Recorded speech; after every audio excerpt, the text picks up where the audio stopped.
Alley on the Bubba the Love Sponge Show. Ned, if I was a girl, would you want to do me? Man, you're right up my alley. I'm a big girl. I like big girls. And I know you'd be a total whore. More cushion for the pussy. I've been with you all weekend. You do whatever I say. Come get it, big boy. You got a hungry mouth. Well, I have a hungry mouth when it comes to eating, so would you try to transpose that into something I else? can only imagine. Big girls can hook up a good steak. Just saying. You're listening to the Bubba the Love Sponge Show. Broadcast rights for the Bubba the Love Sponge Show have been granted to this station by the Bubba Radio Network and is intended solely for the enjoyment of our listening audience. Any rebroadcast, retransmission, or other use of this production without the express written consent of the Bubba Radio Network is prohibited. I've been looking into my man. Abandon hope, all ye who enter here. They really should get a sign. Ooh, this one here doesn't even go nowhere. Me and my friends have been too busy bathing off the southern coast of St. Bart's with spider monkeys for the past 2 weeks. Tripping on ants and on ants. Change our whole perspective. Yeah, I find it very intriguing. I'll say that, at least that much. Hop in the car, Evil Knievel. Who am I speaking with? Broadcasting live from the 1-800-ASK Gary Studios. This is the Bubba the Love Sponge Show.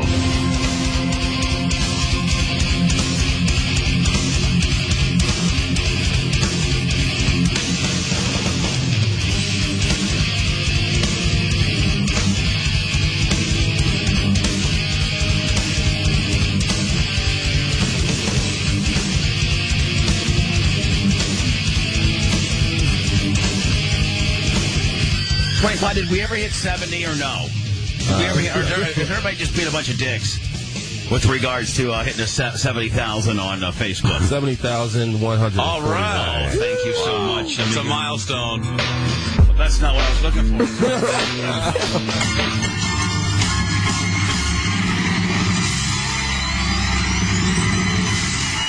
for. Are you celebrating? Is that why the giant tub of working cow ice cream was out of the counter in the kitchen? I just had a sweet tooth. I'm getting, I'm on a diet lockdown, but I just got a sweet tooth all of a sudden. Is that part of your blood type diet? No, it's not. I appreciate pralines aren't good with your blood type? No, it's not. Pralines and I had a small little bowl. Unfortunately, my blood type likes pralines. I went back and did some postage for Pantera on the raffle ticket deals. I was like, man, a nice little bowl of ice cream. I would be doing postage. Yeah. Mickey, go out to the store and buy me all kind of food. No. So I can eat ice cream at work. Go out and buy all the good blood type food so I can go home and destroy everything I did over the weekend. Well, that's not even, that's ultimate cheating. When you've got like 5 gallons of working cow in your fridge at the office, and you say, see you later, baby. Thanks for the salad. What else did you do over the weekend, though? I did well. Oh, okay. I did well. Very well. I went and got I had grilled chicken breast yesterday for dinner. A la mode. What's a la mode mean? Covered in ice cream. No. I had to dump that. Whoa. Wow. That's all, you're keyed up, buddy. I need to Sherlock it up. I need to whip out the Sherlock. Now we're talking. Yeah. Some emails I just think, I think it was the late 80s that I listened to you in Grand Rapids. Is this true, Laura? Yeah. 1988. 98 WGRD. I was there from September 1988 till December. I got fired. I wish I had some harp music. I said, let's go back to 88. What were you looking like? What was the hair? 300. I was 300 pounds? I was probably exactly the same way I am now as far as, well, obviously I was a lot younger. I mean, like mullet or... yeah, kind of. Were you flip-flopping around in the basketball shorts, or did you have some style back then? I've never had style. I had a flat top. I had a bona fide flat top. When were the days of the big, gaudy, 1-carat solitaire earrings and the black Mercedes? That would have been... Power Pig. That would have been Power Pig / early 98 rock, I think. Okay. Yeah, I think. All right. I'm going to try to keep this short and sweet. I may not even hit send, but I'm at least going to ride it. My name is Pete. I'm 45. I live in Pinellas Park, Florida. I love the Bubba Show. I'm a 20-year listener. I took to your show immediately after coming down here, and I listened to you on the Power Pick. I think I think because your delivery and sense of humor is a lot like my father's. I don't know if that's good or not. You also like a lot of the same things: guns, cars, motorcycles. You seem to be pretty rugged. this guy hitting on me? Well, sounds like it. My parents were divorced when I was very young. I always likened mine and my dad's relationship to Paul Sr. and Mikey from OCC. Is that Orange County Choppers? Is that what that is?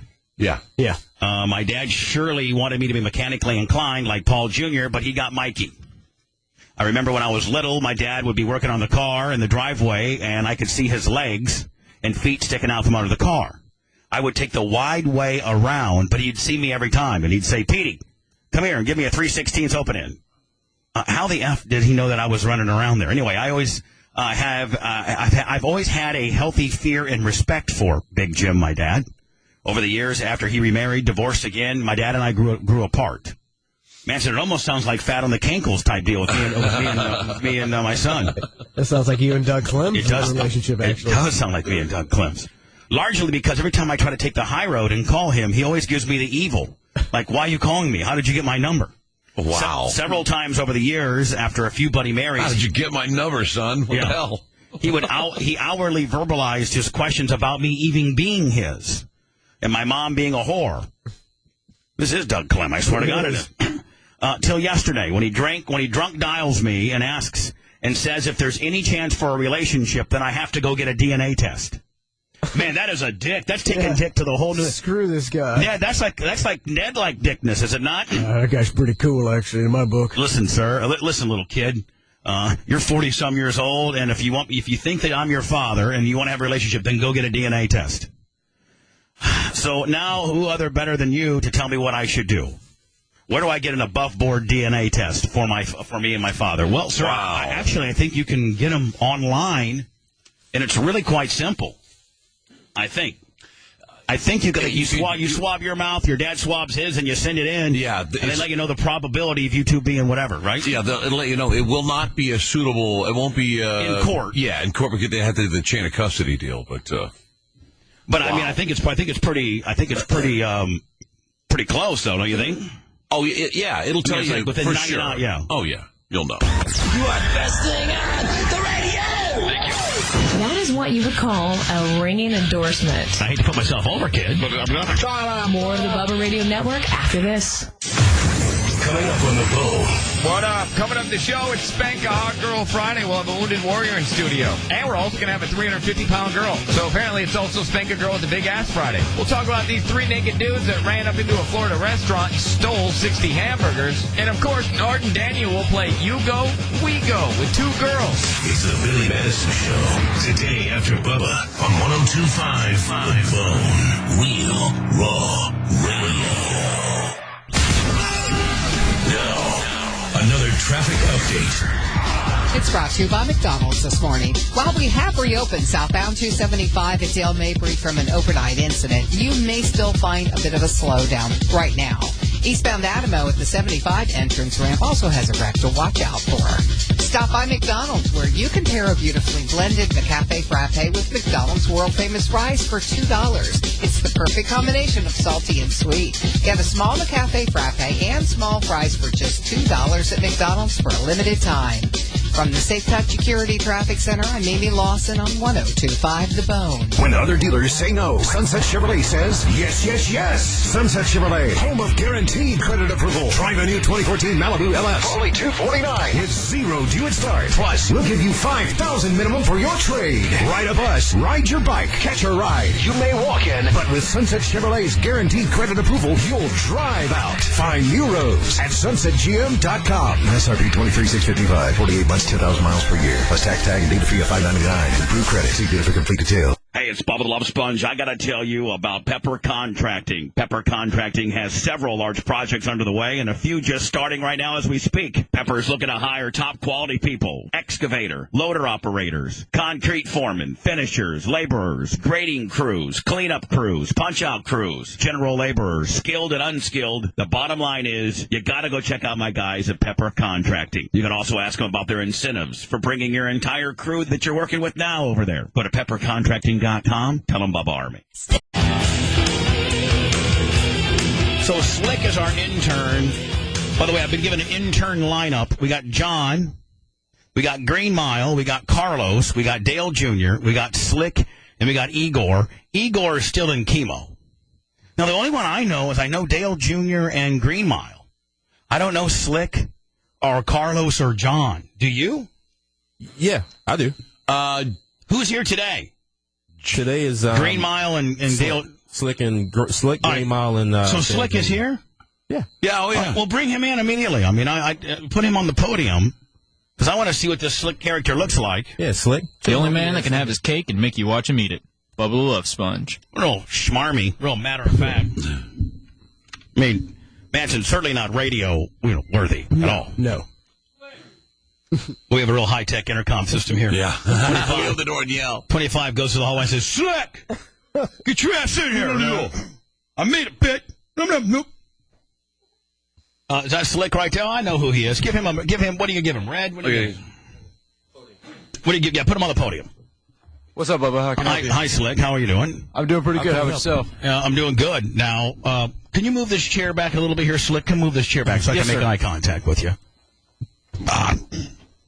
This is Slick. He's an intern. There you go, buddy. He's an intern. Now, Slick, was this your idea? Did you write all this stuff as well? Where at, sir? These liners that you did.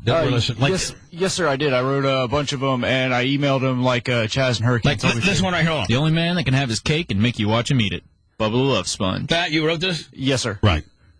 But you're just, but Slick, you're just reading. You gotta have some what they call inflection. You know what I'm saying? Yeah, I've been told I kind of get a monotone voice sometimes. Oh yeah. There. Hold on. 1-888-69 Bubba. I wonder how much longer before Shannon. Shut up, 25. Sorry. 1-888-69 Bubba. I wonder how much longer before Shannon puts his own name on it. Back to the show. What? I mean, it's like you're real schmarmy. Like we're PBS. You can get better with practice. Right, Manson? Like we're PBS. Like, you want to make a donation for the PBS telethon? Yeah. Call now. Like we're news, like we're News Channel 9 or something like that. You know, like 1-888-69 Bubba. We know how ugly you really are, but go ahead and lie to us for those tickets anyway. 1-888-6. For what? Before you stick it? Where? For the tickets, a lot of those crickets. Oh, tickets. You might want to slow down a tad, buddy. Okay? We know how ugly you really are, but go ahead and lie to us for those tickets anyway. There's nothing tickets anyway. Is this the first time you ever done anything like this? Actually, yes, it is. Recording liners like this? In between working the leaf blower. Is this what you did? Is what you did? No, this is actually like I said. This is the first time I've ever done anything like this. It's actually I've always wanted to be in radio, and this is my chance to start. Well, really, you got a long way. Hold on. We know how ugly you really are, but go ahead and lie to us for those tickets anyway. 1-888-69. Let me just give you some coaching here, okay? Yes, sir. On this particular deal. Okay, hold on. We know how ugly you really are, but go ahead and lie to us for those tickets anyway. 1-888. So we'll use this exact same script, okay? We know how ugly you really are, but go ahead and lie to us for those tickets anyway. See, I'm not even going to tell Shannon how to do it, but watch an Ultimate Professional now, okay? The Shannon Burke, and by the way, he had a long time in prison to keep practicing as well. So Shannon, I want you to read it. All right. I want you to say the same thing. Yeah, but in the way that makes it sounds a little more entertaining. Let me play it again. Hold on, Shannon. We know how ugly you really are, but go ahead and lie to us for those tickets anyway. 1-888-69. All right, so all right, you ready? Shannon, now Slick. Here we go. Slick, Slick. What other intern gets brought into this multi-zillion-dollar studio like us and actually been given like a modern-day tutorial? So take notes. I left my notebook in the car, but I'll get notes mental. from Shannon later. Shannon, one more time. Hold on. We know how ugly you really are, but go ahead and lie to us for those tickets anyway. 1-888-6. All right, so Shannon, go ahead. Coming out in 3, 2, 1. We know you might not have the perfect body. No, you numbnut. Bubba doesn't know. Listen, hey, idiot. Typical Shannon. Word for word? I would never say that because I would never write anything so stupid as that. But even though something sounds stupid, say the same thing in different words. Even though something sounds stupid, you can make it entertaining. You want me to show you how to do it? No, say it. Play it one more time to me. We know how ugly you really are, but go ahead. You have to use the exact. All right. We know how ugly you really are, but go ahead and lie to us for those tickets anyway. All right. 1-888-69 Bubba. We know how ugly you are, but go ahead and lie to us anyway for those tickets. 1-888-69 Bubba. Not too bad. Slick, try to do it again the way that Shannon did it. Okay, it means something like we know how ugly you really are. But go ahead and be a lying bitch and lie to something like that. You can throw a couple little deals in there. See, I tried to mix it up and I got hammered for Okay, my bad. I'll do it the way it's funny. We know how ugly you really are. But go ahead and lie for those tickets on the Bubba the Love Sponge Show. That was horrible. Shut up. It was was horrible inflection. You did not you. put the proper inflection on any of those words. Let you hush up before I blast you. We know how ugly you really are. But go ahead and call us and lie for those tickets. Well, nobody's as good as you are on the flow. The only person that can free flow better than you is my boy Drew Garabo. Just saying. Please. All right, so hold on. But, I mean, did you want to do this? Did you want to be, you think... Do you want to be in radio? No, Yeah, do you think you can read liners? Do you think you can be a voice talent? I maybe not right now. I do know that I need a lot more training. I mean, I'll never have the prison voice like Shannon Burke over there. Man. But it's not a prison voice. It's yeah. I think he sounded like that before he went to prison. I mean, here's a guy, Slick, that slings, 26-inch blades. And this guy gets it. Some consider him a no-good, rotten son of a bitch. We know him as Bubba the Love Sponge. I mean, here's a guy that drank a pint of whiskey and 2 packs of cigarettes and 4 joints before rolling up in here, and this son of a bitch got it. Here's the problem I see that a lot of young cats do. They young cats. They worry too much about their voice and not as much as they need to be worried about how they're saying what they're saying. Well, the delivery, correct? Yeah, delivery. We know how ugly you really are, but go ahead and lie to us for those tickets anyway. 1-888-69-BUBBA. If I heard that, I'd change it. I don't care if it was Howard Stern, the best radio show known.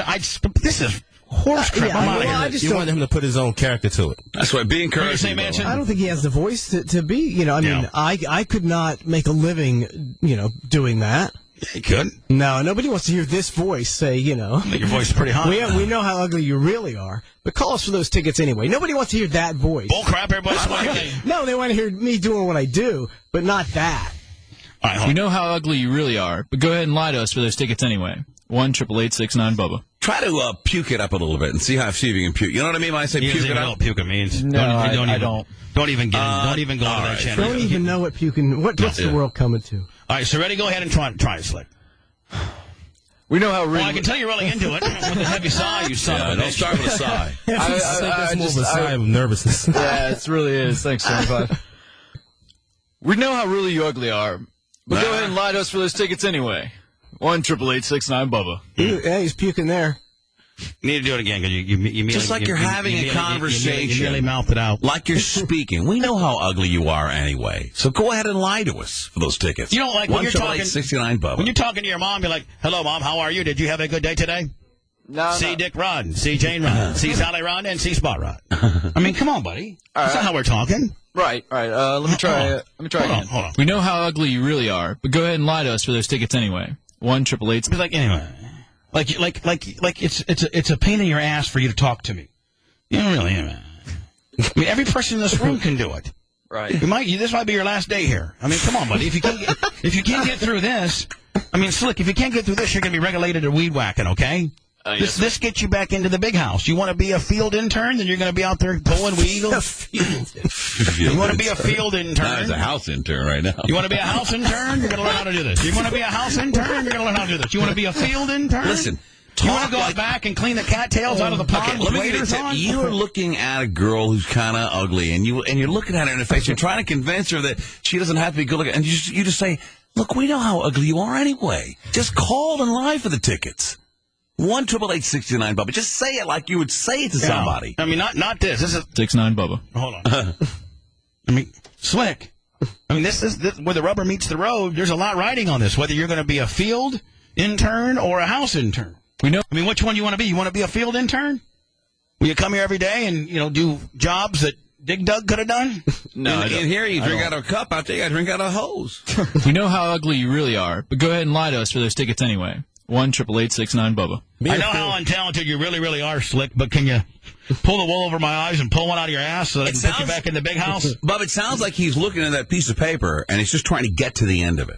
Yeah, great point. You just want to know how ugly you really are, but go ahead and lie to us for those tickets anyway. 1-888-69. Slick, if you can't pull this out of your ass right now, you're regulated to a sickle. And a weed whacker. Hey, Slick, were you able to listen to what I used to swing a sickle back at Warsaw Park Department before they had weed whackers. I actually get to swing a hand sickle. Remember those things? Yeah. Manson, did you ever swing a hand sickle? Yes, I have. That's the problem with today's youth, man. They don't even know what a hand sickle is. If I gave Tyler a hand sickle, he wouldn't know what the hell it was. No way. Dad, where's the gas-powered weed whacker? Bitch, get on the hand sickle and cut those weeds down. Those things are awful. You know what a hand sickle is? Yes, sir. Well, you're fixing to grab one here. You know what sickle cell is? Bubba. Yes, I do know. All right, so Rick, I'm going to play it one more time, Slick, and then you're going to do... Hold on. We know how ugly you really are. Hold on, Slick. This is how you're not supposed to do it, okay? We know how ugly you really are, but go ahead and lie to us for those tickets anyway. 1-888-669-BUBBA. My God, I can get 5 phone calls on the phone right now that would do better than that, Slick. And they're not even trying to get into radio. Right. All right, Slick. Slick, take 2 on proving that you can be a house intern and not a field intern. Right now, buddy, you have your waiter. Quiet on the set. Quiet on the set. Slick's about to do a circus. Would you shut? Who the hell is trying to overhaul the executive producer? You guys get that wannabe, fully himself mother effer out of my vicinity immediately. Go get Green Mile and have him yoke up this biker with a wallet on a chain, son of a bitch, immediately. And tip over his bike outside, too, for disrespecting the producer. Bubba Scorsese, say it. All right, here's the deal. Slick, right now, you are in the pond with waders on. And you're trying to take those waders off and get back in the big house. You are nothing but a field intern at this juncture with your ability to be able to read liners like this. So take two, Slick, to prove your way back into the big house and action. That means go, buddy. Hey, look, we know you're not ugly. No, you're pretty ugly. So go ahead and lie to us anyway. We're not getting all philosophical here. I can be philosophical. I got nervous. Listen, we can be philosophical about this. The verdict may have come back suck, but it doesn't mean that he sucks. We're not getting all philosophical. We're trying to read it the way that it's actually written, but change it up a tad to see how talented you really, really are. Slick, would you like me to replay the original again? One more time for me, please. No problem. 25, hit the rollback. We know how ugly you really are, but go ahead and lie to us for those tickets anyway. 1-888-669-BUBBA. I mean, I got Vince on the phone right now that says he can do a better job. Watch this. Hold on. Vince, are you there? Yes, sir. Vince, we got some jobber that's running a dump truck right now that's listening to the show, pounding the steering wheel, saying, I load up, 400 cubic yards of material every day, and I can do it better than this jobber. Go ahead. Vince, take 1. We know how ugly you really are, but go ahead and lie to us anyway for those tickets. 1-888-69-BUBBA.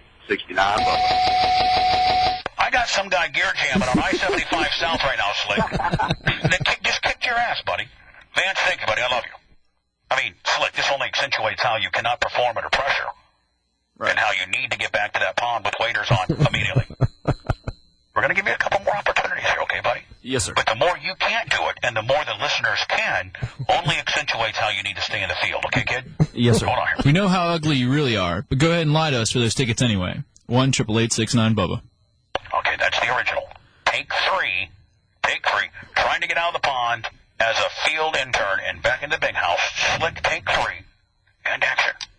We know how really you ugly are, but go ahead and lie to us. I don't understand those words.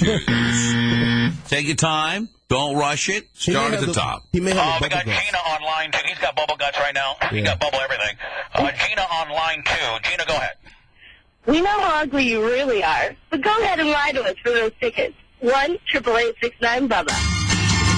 Nice. Wow. Nice. Gina, we love you. I'm going to put you on hold. I'm going to have Nikki send you a hot girl's care pack. Okay, baby, say bye. I mean, Slick. This is looking worse by the minute. I got just regular jamokes off the streets that are gear jamming. This girl does rectal thermometers at a convenience clinic, and she just blasted it right on out. The people who listen to the show have more radio savvy than people who work in the building. Well, you don't work in the building anymore. You've been relegated to the field. So this would be take 4, Slick. Take 4. Hold on. I got one more coming. Hold on, Slick. Dan out of Sarasota considers himself an average jamoke. Dan, how are you, buddy? Hey, doing good, brother. How are you? It is the average listener can show how much of a jamoke Slick really is, and are. So go ahead and give it to me. Well, we know how ugly you are, so go ahead and call for the tickets anyway. All righty. Slick, there is a small chance that you can be a tad better than this guy. This would be take 5. It's the Bubba Love Sponge Slick reads liners to sound natural to see if he's really got radio savvy. That or he's going to be regulated down to being a field intern.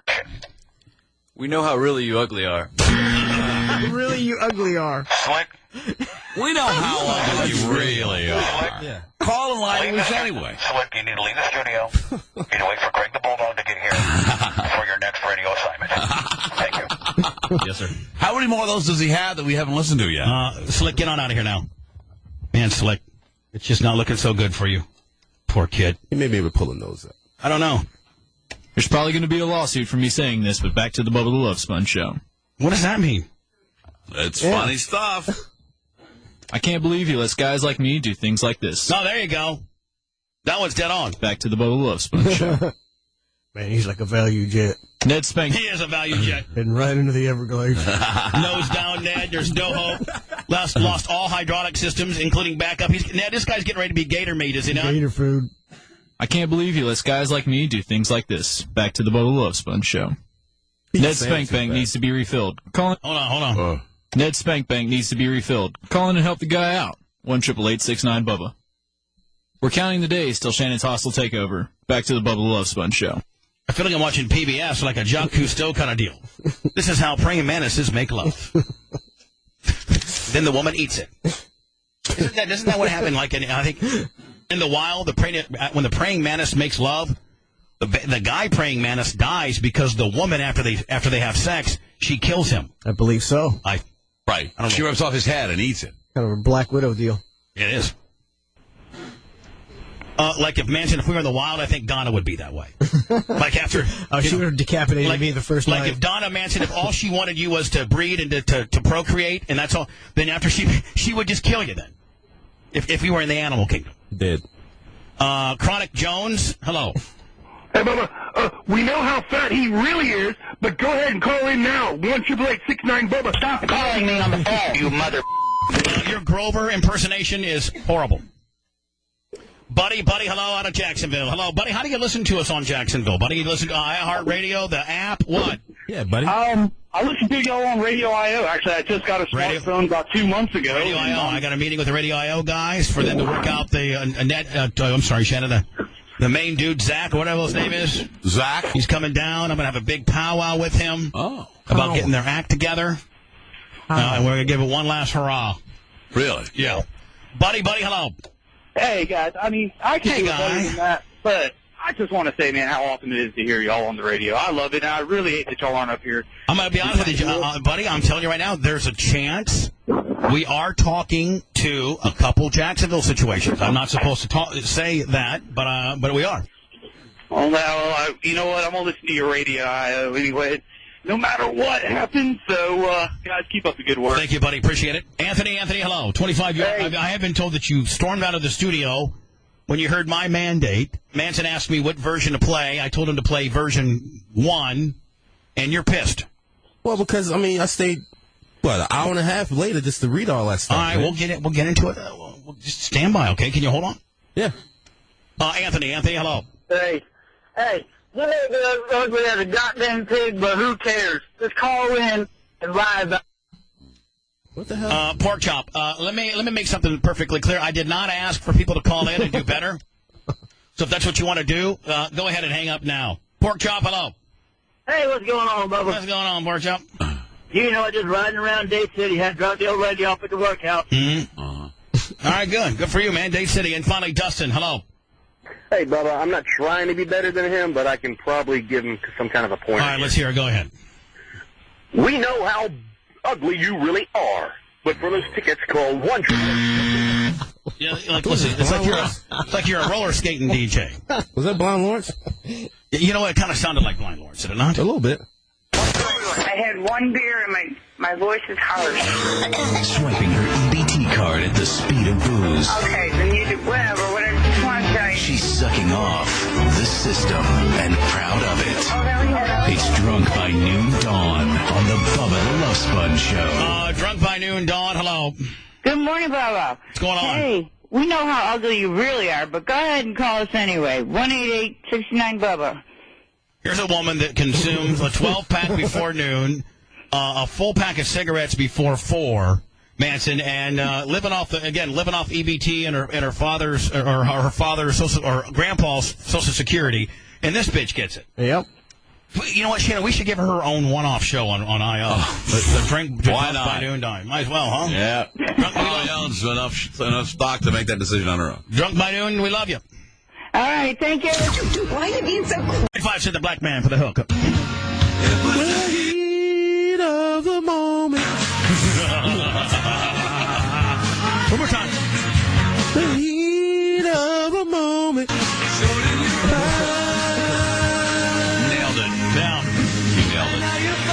to me, man. Dana live. Hello, Dana. You're on the air, baby. Hi, Bubba. How are you? Good, baby. How you doing? I'm good. Oh, damn. You sound so good. Hi, Bubba. What's your deal? Tell me about your deal. What you got going on, baby? Oh, not much. I'm just hanging out. You live in Ocala, Gainesville, what? No, I live in Tampa. Oh, you live in Tampa?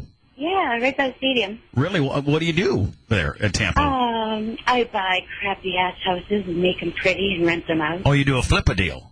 No, well, I haven't been selling them lately. I've been renting. You've been doing what, honey? You keep trailing off like you're a cool girl and be on the microphone. Like you're doing your nails and talking to me, and I happen to be, occasionally take the back seat to the nail deal. Yeah, maybe they're more important. Probably. No, I just rent them, and then... You do that by yourself? You do it with your husband, your boyfriend? What's your deal? I do it with my husband. Really, yeah. I'm going to say that's not a single gal type of business. Well, he just does the muscle. I do all the work. Right, okay, cool. So you just called to talk about how much we kick ass, or what's your deal, honey? Yeah, I love you guys. I've been listening to you forever, since I first moved to Florida, like 20 years ago. Where'd you move from? Massachusetts. Fantastic. You picked a much better place. I know. You're not pulling for the Red Sox, are you? No, actually, I want to do it until that. All right, Dana, your cell phone sucks, sweetheart. Good answer. Thank you. Good answer. I don't know what her answer was. Miley Cyrus is gonna. I guess she was on the Matt Loud with it. Was it Good Morning America? Is that what it is? Yeah, she's getting crazy press right now. My first question is your thoughts on her. My second is why not just let it go? On Sinead O'Connor. Sinead O'Connor told her to quit being a whore, or don't spread your leg. Sinead O'Connor gave her some words of wisdom. Well, have you seen Sinead O'Connor? She's got a big butterfly tattoo right in the chest. She looks like Uncle Fester these days. Now here's the deal. I hope I don't offend any women that have tattoos. Okay, because I think that tattoos on women are sexy. Love tats on girls. Not a lot, but I think strategically placed they can be hot. Now, Shannon, I know your wife has tattoos. I hope that she doesn't have one here, because you're going to completely get mad at me. Where? But for you women to plaster it right between your boobs. No, she didn't. Right there on your chest plate, like even when you would wear just a semi-cut top, they can see your angel wings, or whatever you can get the tramp stamp, you can get behind the neck willy, you can get an arm, you can do all that stuff. But the last place us men, I guess I'm probably speaking from this comes from a man that thinks tattoos on women a little bit are sexy. When you put those big angel wings or whatever you put, white trash deal, right smack dab in your chest plate. I just think that's too much. Yeah, because a lot of chicks, when they put them there, they just don't even know the right things to put. Like some girls put God's gift or, young hustlers. Like, what? Young hustler. What kind of girls are you hanging out with? Yeah. I mean, the girls you talk about. That got young hustler. My man thinks that's sexy. Yeah. What you got on your? I got young hustler on my ass. So when you're 60, you got to be reminded that your wife was a young hustler. Yeah. Saw Bad Tattoos last night, or Bad Ink, one of those new shows, and this one girl had Nympho on her ass cheek. Nympho. And she was a great looking, 35, mid-30 looking girl. I'm a nympho. It was a good idea at the time when she was trying to bang those dudes in the West. Chandler, you like tattoos on girls? Yeah, absolutely. Do you think my deal with regards to girls that have them right on the chest plate, do you think that's just a little bit over the top? The chest plate, maybe. I like I'm trying to get Kim to do it forever, to tattoo her boobs, a little vine or flower type of track. Yeah, a tattoo under the boob. Are you that bored on the underside? Are you that bored with your old lady's boobs that you got to put a vine on? Now you got to have cartoons. We like tattoos. That's why you could never be married to a woman like Donna Waters, because Manson, go home and try to tell your wife that you want a couple little vine gimmicks, and then the first thing out of her mouth will be, "Oh, so my natural boobs or my boobs that I'm kicking with now aren't good enough. Now I got to vine them up in order for you want to climb." True or false? Oh yeah, pretty much how it'd go. She doesn't strike me as a tattoo type. Yeah, and I'm not a tattoo guy, so we're perfect together. But I'm just saying, Manson, if you were into little tattoos, the last thing you're going to tell your wife is she has to vine up her knockers in order for you want to play with them anymore. Yeah, because they're kind of. I didn't tell her that. I just started to go to Kim and say, "Listen, you put a tattoo on your boob, or I don't touch them anymore." I said, "Hey, if you're on a woman that thinks like you and your wife, yes, you can say that. But on a cynical, type deal, I'm just saying." A lot of women would take that if you told them to vine up their knockers. A lot of women would take that my current knockers aren't good enough. Why am I having to vine them up? Right. Yeah, it's not like I'm going, "You put a tattoo on your boobs."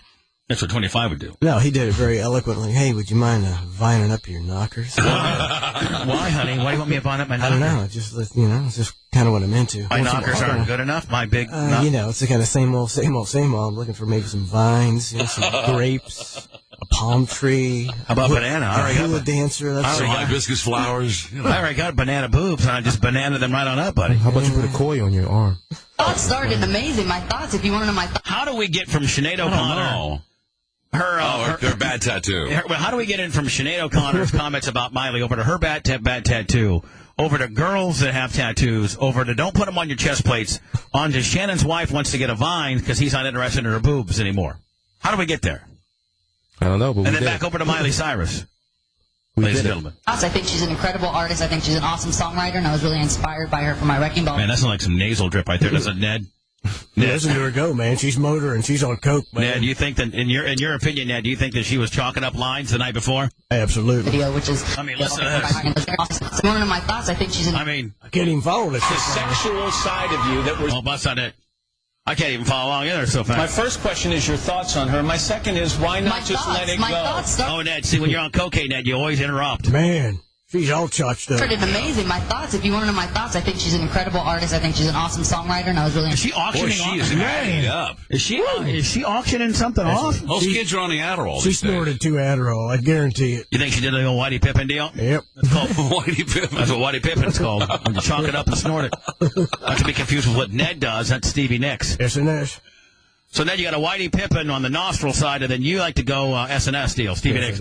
Inspired by her for my Wrecking Ball video, which is what started the whole thing. I don't know how someone can start a fight with somebody that's saying, hey, I really respect you. Take a breath, bitch. Good Lord. Whoa. Matt Lauer, you ain't got a hair on your ass that you didn't call out what that situation was all about. But don't tell me you're on 5-hour energy. Just coked up Jones. And I really love what you did. You know what? You suck, and I don't like you. But that was kind of crazy. But, as I said, I'm a big fan of hers, so it doesn't really... And then the spontaneity, the quickness, and then the nasal drip Willie. I mean, that's the trilogy of telling on yourself, isn't it? 3 strikes, you're out, man. Do you wish, though, maybe you would stayed out of the fray a little bit because you... Rochelle is on the phone. She wants to talk about girls and tattoos. I'll get to you momentarily. Don't go anywhere, honey. Did fire back. It got intense there. It's all good. You can write as many open letters as you want. That's really what blogging is. So, I mean, I get open letters every day. It's nothing too new for me. I mean, I kind of like the way she handles everything. She pretty much just says, what's on her mind, and she's, sometimes she makes sense. I'm not really hating on her. I'm just, I'm kind of mesmerized at this train wreck, to be honest with you. This is a train wreck that's happening, and it's like the Charlie Sheen deal, right? Yeah, I think it's completely calculated. Yeah. I do too. So you think it's she's got handlers and things like that, and it's like we roll out the slutness on one award show. We twerk it up Jones on an award show, then we go out and do some naked Wrecking Ball Willie. Yeah, then we Wrecking Ball Willie is to be followed up with some controversial scantily clad photos, and then we get her methed out. I think that's part of the deal, and then we put her on Matt Lauer, talk like an auctioneer, and make fun of Sinead O'Connor. I want to see the PR agency selling that spiel. So when did she say that? We need to do the same thing on our show. Who's going to be the sexy person that does the Wrecking Ball video? Can't be me. Manson, you got to get on it, buddy. Yeah, I'm absolutely in for the Wrecking Ball. I would look fantastic. I think naked on a Wrecking Ball. I think we should do a Wrecking Ball parody. Hogan did a Wrecking Ball parody. I think we should do it. And Manson, you're the star of the show. Yeah, we'll work on that. The sexual side of you that we're seeing a lot of right now, something that's going to be here for a while and then move on to something else. Well, I heard when you turn 40, things start to go a little less sexual. So probably around 40, around that time, I heard that's when people don't have sex anymore. So I guess maybe around then. Do you know how old I am? I'm going to guess 40. I love you again. Now, that's not really controversial. No, it's not. But they're also kind of grabbing some ass there a little bit. It sounds like they're kind of doing a little ass grabbing there. Are they a little verbal ass? Matt Lauer has been known to be very horny. Thank you. My perception is very much dialed in right now. I'm very keen on the unspoken. Oh, yeah, Matt Lauer is on the prowl, I'm telling you right now. So when people talk about Matt Lauer, they go, hey, Matt Lauer's really horny all the time. Does this not sound like, does this not sound like a couple little, does this not exactly. Sound, to me, this sounds. Flirtatious high schoolers. Exactly. I mean, hold on. This sounds contrived, kind of deal. Matt Lauer probably already hit it. Have sex anymore? Probably. So I guess maybe around then. See, what happened is they had sex the night. This is my opinion. They had sex the night before, right? Mm-hmm. So then Matt says, "Listen, you know what? You need to kind of make fun of people over the age of 40, saying that they can't bang anymore. Kind of make fun of me, which will completely get people's eyes off the ball." And we'll both know what we're talking about. It'd be our own little special Iggy we do. Right, I'm here on top of you right now, honey. And we got it all figured out. And you know this 40-year-old. I'm far from less performing right now, aren't I, baby? Matt Lauer had sex with Miley Cyrus. That's what we're saying. In her dressing room. Well, it's our hot news hyperbolic opinion. It just makes sense. It's a logical conclusion. I mean, I can't imagine that not happening. She hated on him so bad, meant that she went so far over the hate tip. Yep. That I'm calling shenanigans on the hate tip. It's so obvious. How old I am? I'm going to guess 40. Yeah. Hold on. Matt Lauer is not that brilliant. Did she say that he was 40? Hold on, but Matt Lauer is not that brilliant to be able to come back that quick. This sounds written, contrived, because they had sex the night before. Strictly our opinion, ladies and gentlemen. Bubba the Love Sponge Show. National Enquirer Willie. Around 40, around that time, I heard that's when people don't have sex anymore. So I guess maybe around then. Do you know how old I am? I'm going to guess 40. You don't. I love you again. 50. Yeah, lock it in, Dad. They had relations the night before. Yeah. Guaranteed. Strictly my opinion, Ed. 55. Oh, well, then you're really definitely not sexual. See, so at the end of the day now, Manson, what better way to get people off that you might have screwed Matt Lauer baseball if you completely just bury him. Yep. It's brilliant. On national television. It's a genius plan. God, we should be our own we should start solving cold case files, ladies and gentlemen. We could. Can't get nothing by us. Right. Rochelle, hello. Hi. I was calling about you talking about tattoos on women, and I mean, I do think that it, can be beautiful at a certain age, but then after a certain age, it's just not. I agree. I agree with you, but I mean, that's why when you get it done at the age that you find it acceptable, you have to make it so kick-ass and so meaningful that, when they have you in your coffin, you don't look like some, old-ass biker bitch. But I was saying that how you said that you don't like... Did that just come out the right way? Or it came out perfectly. Yeah.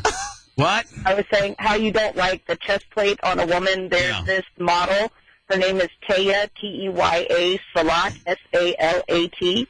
And she has, an amazingly Do you got a chest plate? You got a chest plate, honey? Don't lie. No, I sure don't. Do you want one? I don't. You want one? I think that's a little too gangster for me. Right. Yeah, how about a neck tattoo, sweetheart? What do you think about a neck tattoo? I'll stick to pearl necklaces. How about that? Wow. You like those kind of deals, huh? Wow. Way to lay down the innuendos. Wow. What a whore. Now, do you prefer those with your boyfriend, your husband? Are you a single gal? What's your deal, honey? Definitely my husband, but, at least you can take them on and off. Right. Right. You little man, everybody's full of one-liners. Are these the kind of pearls that you list on a homeowner's insurance policy? No, it's the kind we're going to move on from. Appreciate it. Confused. Yeah, you got to take it to the next level, and then these little parties that we have in the morning are going to come to an abrupt stop, my friend. I sent you a pic of that chick. Brian, hello, Brian from Brandon. Yeah. Hey. Yeah, I just want to comment on the Miley stuff about what you guys are saying about how it's calculated. And it's so calculated, it's not even funny. I promise you this, man. There's not another form of the media in the world right now that would come up with that analogy. Anywhere. Manson, do you not agree? Is there another person in the world, another form of the media right now that would run through that little ass-grabbing audio and come up with the same conclusion we did? Not even close. No, well, it's not even that, guys. It's the fact that her agent, her whole company that runs the whole thing, I can't remember the name. He said it was Kevin something. It's this Jewish guy, but he's worked with people all the way back from Britney Spears and Jennifer Lopez, and most of the people that he's worked with, they've come out and doing this explosive, out-of-control stuff like Justin Bieber and Miley Cyrus. What are you talking about? You got me lost. You're trying to say that Miley Cyrus's agent has concocted all of this? You're probably true. I don't know if he concocted remember the other day I told you them being grab-ass sex willies, but go ahead. The other day, remember I told you that MTV has a full documentary about Miley Cyrus from when she started until now. But I don't care. Well, but that's what I'm saying. That's what he's basically talking about. It's all on MTV. So are you sticking up for listeners now? No, I'm just saying. You sent what are me you talking about? The pictures that you sent What me. are your allegiances like? This girl. 25? This girl that you sent me a picture of? Whoa. That's kind of cool. No. Yeah. But she has a full neck piece. Like, what we're talking about is like, what Bubba's talking about is straight across the top of the boob. I can almost digest this. That is pretty heavy. I almost could take the full neck piece more than the ice of the angel, angel with the butterfly angel with a teardrop on your chest plate that some bitch from Pinellas Park would get. Look at rag on Pinellas Park. What do you think the most absolutely I am white trash? Hello, look at me. I'm white trash. Tattoos are to get. I mean, we all got most the neck is you got to be careful. The ones that are misspelled. No. Like not necessarily, but like clip art, like like a pistol. Or like stupid. The girls get like a broken, like an angel with a teardrop, a dolphin, butterfly. The infamous shoulder unicorn. Oh, wow. If that doesn't scream, I live in a double wide. What does? I don't know. I love unicorn. What do you mean you love? I love unicorn. Police officer, Daylight, Ohio, police officer indicted for charges involving nude photos of teenagers. In his patrol performance report dated August 19th, Officer Daryl Beavers exceeds standards. Daryl Beavers. I don't even write this stuff, ladies and gentlemen. Dale Beavers out of Ohio. Kid porn, imagine that. Nearly all categories, except in the area of compliance with police policies and procedures and evidence management. In both those categories, he only received meet standards. And it would appear those lower evaluations could have been a telltale sign of the trouble he now faces. The veteran officer seen here was indicted Monday on felony charges involving nude photos of a 17-year-old and setting up a fake police substation in an East Price Hill apartment. He also faces one charge of theft and one count of tampering with evidence for allegedly destroying a cell phone involved in the investigation. An investigation that came about after the father of a 17-year-old girl involved in the Cincinnati Police Explorer program became concerned about his daughter's contact with Officer Beavers. We spoke with his attorney. I mean, she's 17. Don't you got to be a little bit lighter on a guy at 17 instead of... Don't you think they should have levels?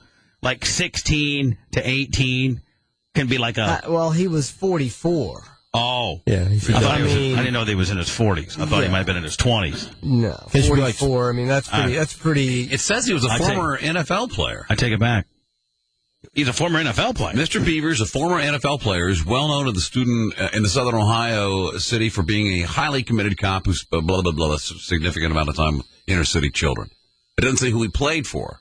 Carl Lewis shortly after the indictment was announced. Until I see the evidence, I can't comment on the case, but he's a very, very well-received police officer, and as far as I'm concerned, done well in the community. Beavers, a graduate of St. Xavier High School, also attended Morehead State University before becoming a professional football player. For who? He played for both the Philadelphia Eagles and the Kansas City Chiefs. The officer, who is now suspended without pay, also received several merit awards from the department. Yippee-yo. Speaking of ex-NFL guys, remember Larry Johnson? I think he was a running back for the Chiefs. Remember that? Larry Johnson. Yeah. Yeah. Number 27? Was it him and Christian Okoye? Christian Okoye might have been before that. I don't know. He was a big guy, wasn't he? Big back. He's now the resident DJ at Tootsie's in Miami. No. Yes. Probably a good paying gig. But you know what? As much as you want to clown the guy, ex-NFL, the actual headlines read, ex-NFL superstar Larry Johnson is a strip club DJ now. Did you know in Tampa, Florida, these guys would make like, $1,500 to $2,000 a night? Yeah. So, Miami being a much larger city, I mean, what if you make $3 or $4 grand a night? It's better than, other things that some ex-NFL guys do, like Dave Durison and Junior Seau, and that's killed themselves. Getting paid, baby. Yeah, that's true. I mean, $3,000-$4,000 a night? Why wouldn't you? But how much money do you think that guy would? You'd think that he played that long in the pros and did well. He wouldn't have to go out and spin records at a booby joint. But you know what? I mean, what better way to? Let's see, if you're a single guy, ex-NFL guy, trying to get some booty, might as well get three.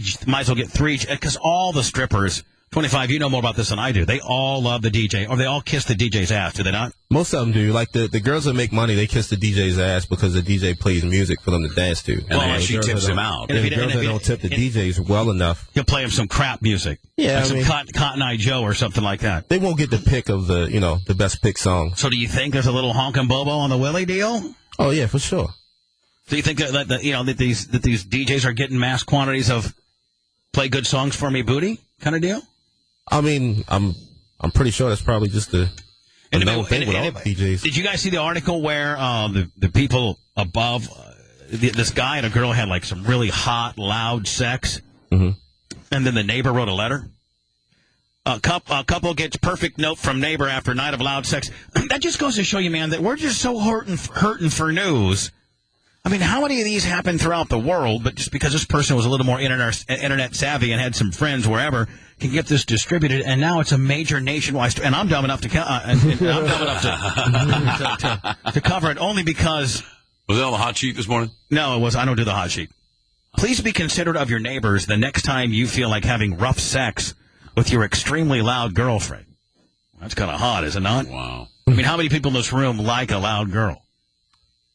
Like, I just can't handle, like, you know. Yes, sir. You're into it? Oh, yeah. I think we all are. Manson, are you into the loudness? Are you into the verbal? Well, because it's mostly fake, so I would prefer not to. So I'd find it embarrassing to have a woman fake like I was. So you and Donna just sit there and say nothing? No, but just certainly not, loud. God, can you imagine if Donna really was extremely aroused and she had a loud outburst just because it's so pleasurable? Manson would completely ruin the moment by saying, "Hey, babe, I know it's not real." Yeah, come on, let's get nothing feels that good. Babe. Come on. Donna was really in the moment and she really felt that good. Like, really, that was for some reason just emotions overcame her. And she's like, "Oh my God, Mike!" Oh, come on. And all of a sudden, Manson goes, "I ain't even start yet, bitch." Listen, baby. What do you take me for? I'm not buying it. I mean, God, that's a tough crowd right there, buddy. Same with you, too. I mean, let's say that you're just totally getting crazy and you're like, "Oh, my God, honey." Oh! She would laugh. She'd be like, "Mike, really? You really think that I'm supposed to believe that?" And this is the 4,000th time we've done this. Hey, please don't do that again. It's embarrassing. You're creeping me out. You're creeping me out. I mean, but honey, the kids aren't here. Honey, you're still creeping me out. Where did that come from? I mean, well, then here, I'm ready to be Donna. You ready? Well, where did that come from? I mean, is that what you do with your other girlfriend? I mean, what's going on around here? I mean, did you get your girls mixed up? I mean, what's going on around here? I know her so well. As you may already know, anyway, your extremely loud girlfriend. Now, see, 25, if I didn't have any kids and I lived below, I'd think I would hot. I'd probably. You'd take care of yourself. We know it. Tell me right now there's not a man in this room that wouldn't do the same. I would. Thank you. You're dancing with me on the deal. Probably the only guy in this room that wouldn't do that if he was a single man would be Manson, maybe. I'd invite you over to my house and we could, listen to it and have a listen party. Have a little party. 25. Be honest. If you had a couple and you saw her as she was leaving in the morning and she was very hot. Mm-hmm. And come on in. I've done it before, actually. Thank you, Hurricane. Oh, you have done it before. Yeah, thank you, Hurricane. We listen in. You can record it or whatever. Oh, don't talk about recording to me, buddy. Is that how you get down? What are you talking about? Like some guests coming over to your house, or? No, I used to live at a complex here locally, and I never recorded it, but you could hear it was this guy who lived next door, and I don't know if the girl was a stripper or what, or a waitress. She used to get in really late, and like some nights, man, they be banging, and I'll be coming home from the club or wherever at night, and if and you're all worked up. No, I mean, like if friends stop over to hang out, chill, or whatever, usually you can hear them right through the wall. And so, on the nights that nobody stopped by and you're by yourself, did you, Oh, no. Well, maybe just don't act like that. I mean, you're talking down to me now. Like, oh, no, I mean, come on. You're trying to say that you never masturbated to their sounds. No, I mean, I have enough porn to look at that I can, I like the visual. But you said they would make a lot of noise almost every night. Couple. Channel wants to know if that place is still able to. So, if you're all ready to go, 8 o'clock rolls around and nothing happens, you're like, "Are you guys getting started or what?"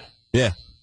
As you know, let's get this show going. Come on. As you already know, both of our bedrooms are right on top of another, and my kids. All right, it comes in a second part here. I just want to see if it gets rubber meets the road. Often play in my room and watch television late night.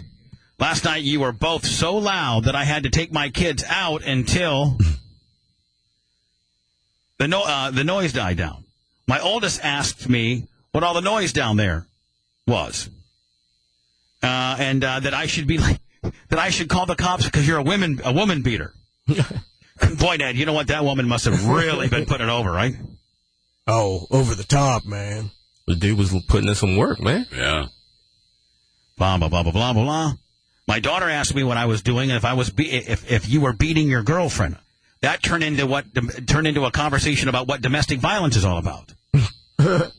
Thanks a lot. Yeah. What do you say to yourself? I mean, Manson, let's say you got you're the ultimate father. Let's say you got a 7 or 8 year old little boy or girl that doesn't need to have the birds and bees talk yet, right? Yeah. And you live in an apartment complex, and they're straight getting after it. And they ask, well, what's going on? What do you, I mean, because, being a parent's all about being able to creatively lie a lot. Oh, yeah. I mean, you got to be quick on your feet. I'd say, well, that's, obviously a pathetic woman who's desperate to keep her man, and she's pretending to be axe murdered for his sexual pleasure. You'd really say that? That's more disturbing. They wouldn't understand what I was saying. No, but you just freaked me out. I'm like, wow, that's deep. That is awesome. What do you say to them? Oh, I don't know. They must be they're playing game. They must be wrestling. Yeah, make up some BS. They must be wrestling. How old were the kids? They say 7 and 9. Oh, by that point. No, my son is 11. I don't know. Well, you probably knows. You know what? I think I'm officially that guy. I think that my son doesn't know anything when really he probably knows more than I could ever think of. Yeah. First of all. Man, you locked me up. First of all, 25. He didn't have a cell phone, and the only access he has to the internet is at my house. And really? I know, and Nikki and I know exactly what he goes to because we check. And I got him. I know he's not listening. I know he's in school right now. I got him bamboozled. Again, man, half of being a dad is being able to creatively lie and bamboozle. Mm-hmm. And so I told him. I think Nikki told him, and I've been playing along, that every website he goes to, it texts me the data where he goes. Yeah, you can easily bamboozle. Wow, really? I got probably 2 or 3 more years left on that deal. Yeah, but nowadays, he's got friends, with... He didn't go to friends' houses. He's on lockdown. He goes to one kid's friend. You're right. He goes to, I think he has like 2 friends that he goes to. Yeah, so it's almost impossible nowadays to keep away from him. I thought I was feeling so good. Now you got me freaked out about what's happened over the friends. Now you're screwed, buddy. I don't think I'm screwed. I just got to tighten up a little bit here. Yeah. Sex toy store offering free vibrators for furloughed government employees, with the media narratives as largely focused on the gimmicky nature of both sides' behavior in the government shutdown. We often forget that the ongoing battle, blah, blah, blah, blah, blah. Who's giving away dildos and vibrators? If you're a federal employee that has been deemed non-essential, do you have a little too much time on your hands and nothing to do? Is the recent government shutdown to blame? Here at Vibrators.com, we are committed to allowing our customers to find satisfaction. As vibrator enthusiasts, Manson, I'm kind of freaking myself out, hoping this is not one of those spoof deals. Now you got me like, now I'm absolutely positively... Who found that story? Was that Pantera? Well, I don't know. Pantera's always right on the money. Here at Vibrators.com, we are committed to... Manson, they're just throwing it out there. That's almost too easy, Vibrators.com. Exactly. We are committed to allowing our customers to find satisfaction as vibrator enthusiasts. It's just almost too much over the top for this to be real. We want everybody to experience the pleasure of a nice vibrator and how it can bring pleasure to your partners and individuals. Besides, we know that you have some free time, right? So why not try something new? According to the company, the giveaway has been quite successful. As of Sunday night, we've hit our quota for the evening. Yeah, and we're allocating 200 more free vibrators on Monday, sometime between noon. Well, how do you get a free vibrator? You got to be a government worker. Yeah, that's a part of this whole. Sure, they got. Well, I know that, but you got to send them your government ID. Yeah, how do you prove? It's a ploy for the company here. The government shut down. Go F yourself. Trail of blood starts from the apartment the victim shared with her 20-year-old girlfriend. I know her lip was awful. What? It was awful. Woman accused of chewing off her girlfriend's lip. Oh. I seen her lip. It was just The apartment the victim shared with her... What's this girl? 20-year-old girlfriend. I know her lip was awful. I seen her lip. It was just what I saw was off, and it was crazy. Crazy. Man, it was crazy. A neighbor who asked us not to use her last name says her son called 911 after they heard unbearable screaming. Her girlfriend was kind of like walking behind her, but she was kind of like smiling, and I was like, what's going on? And she said, she kind of like told me to go back, you know. She was like, I got this. Man, I got this, bitch. Go back. Don't worry. But mind your own business. She okay. She bit her lip. But Tyra said the victim told her she didn't bite her own lip and pointed at her 20-year-old girlfriend. We've blurred her mugshot because she hasn't yet been formally charged. I'm like, what happened? And she said that the girl did that to her. She said she bit my lip off, and she was bleeding real bad, and, you know, she was just really screaming and crying hysterically. Tyra says the victim's sister told her the victim will need plastic surgery that may require using her own flesh. Maybe off of maybe off of her face or something. But what disturbs her the most is what the 20-year-old suspect supposedly said from inside her apartment. That she was repeating in the house, you know, saying something about, did you want your lip back? And, you know, that she liked it to taste stuff out of it. Everything. It was crazy. Neighbors tell us they heard the two women fighting before, but certainly nothing like this. Again, that 20-year-old suspect expected to be charged sometime tomorrow. Rob Lowe, Fox 4 News, working for you.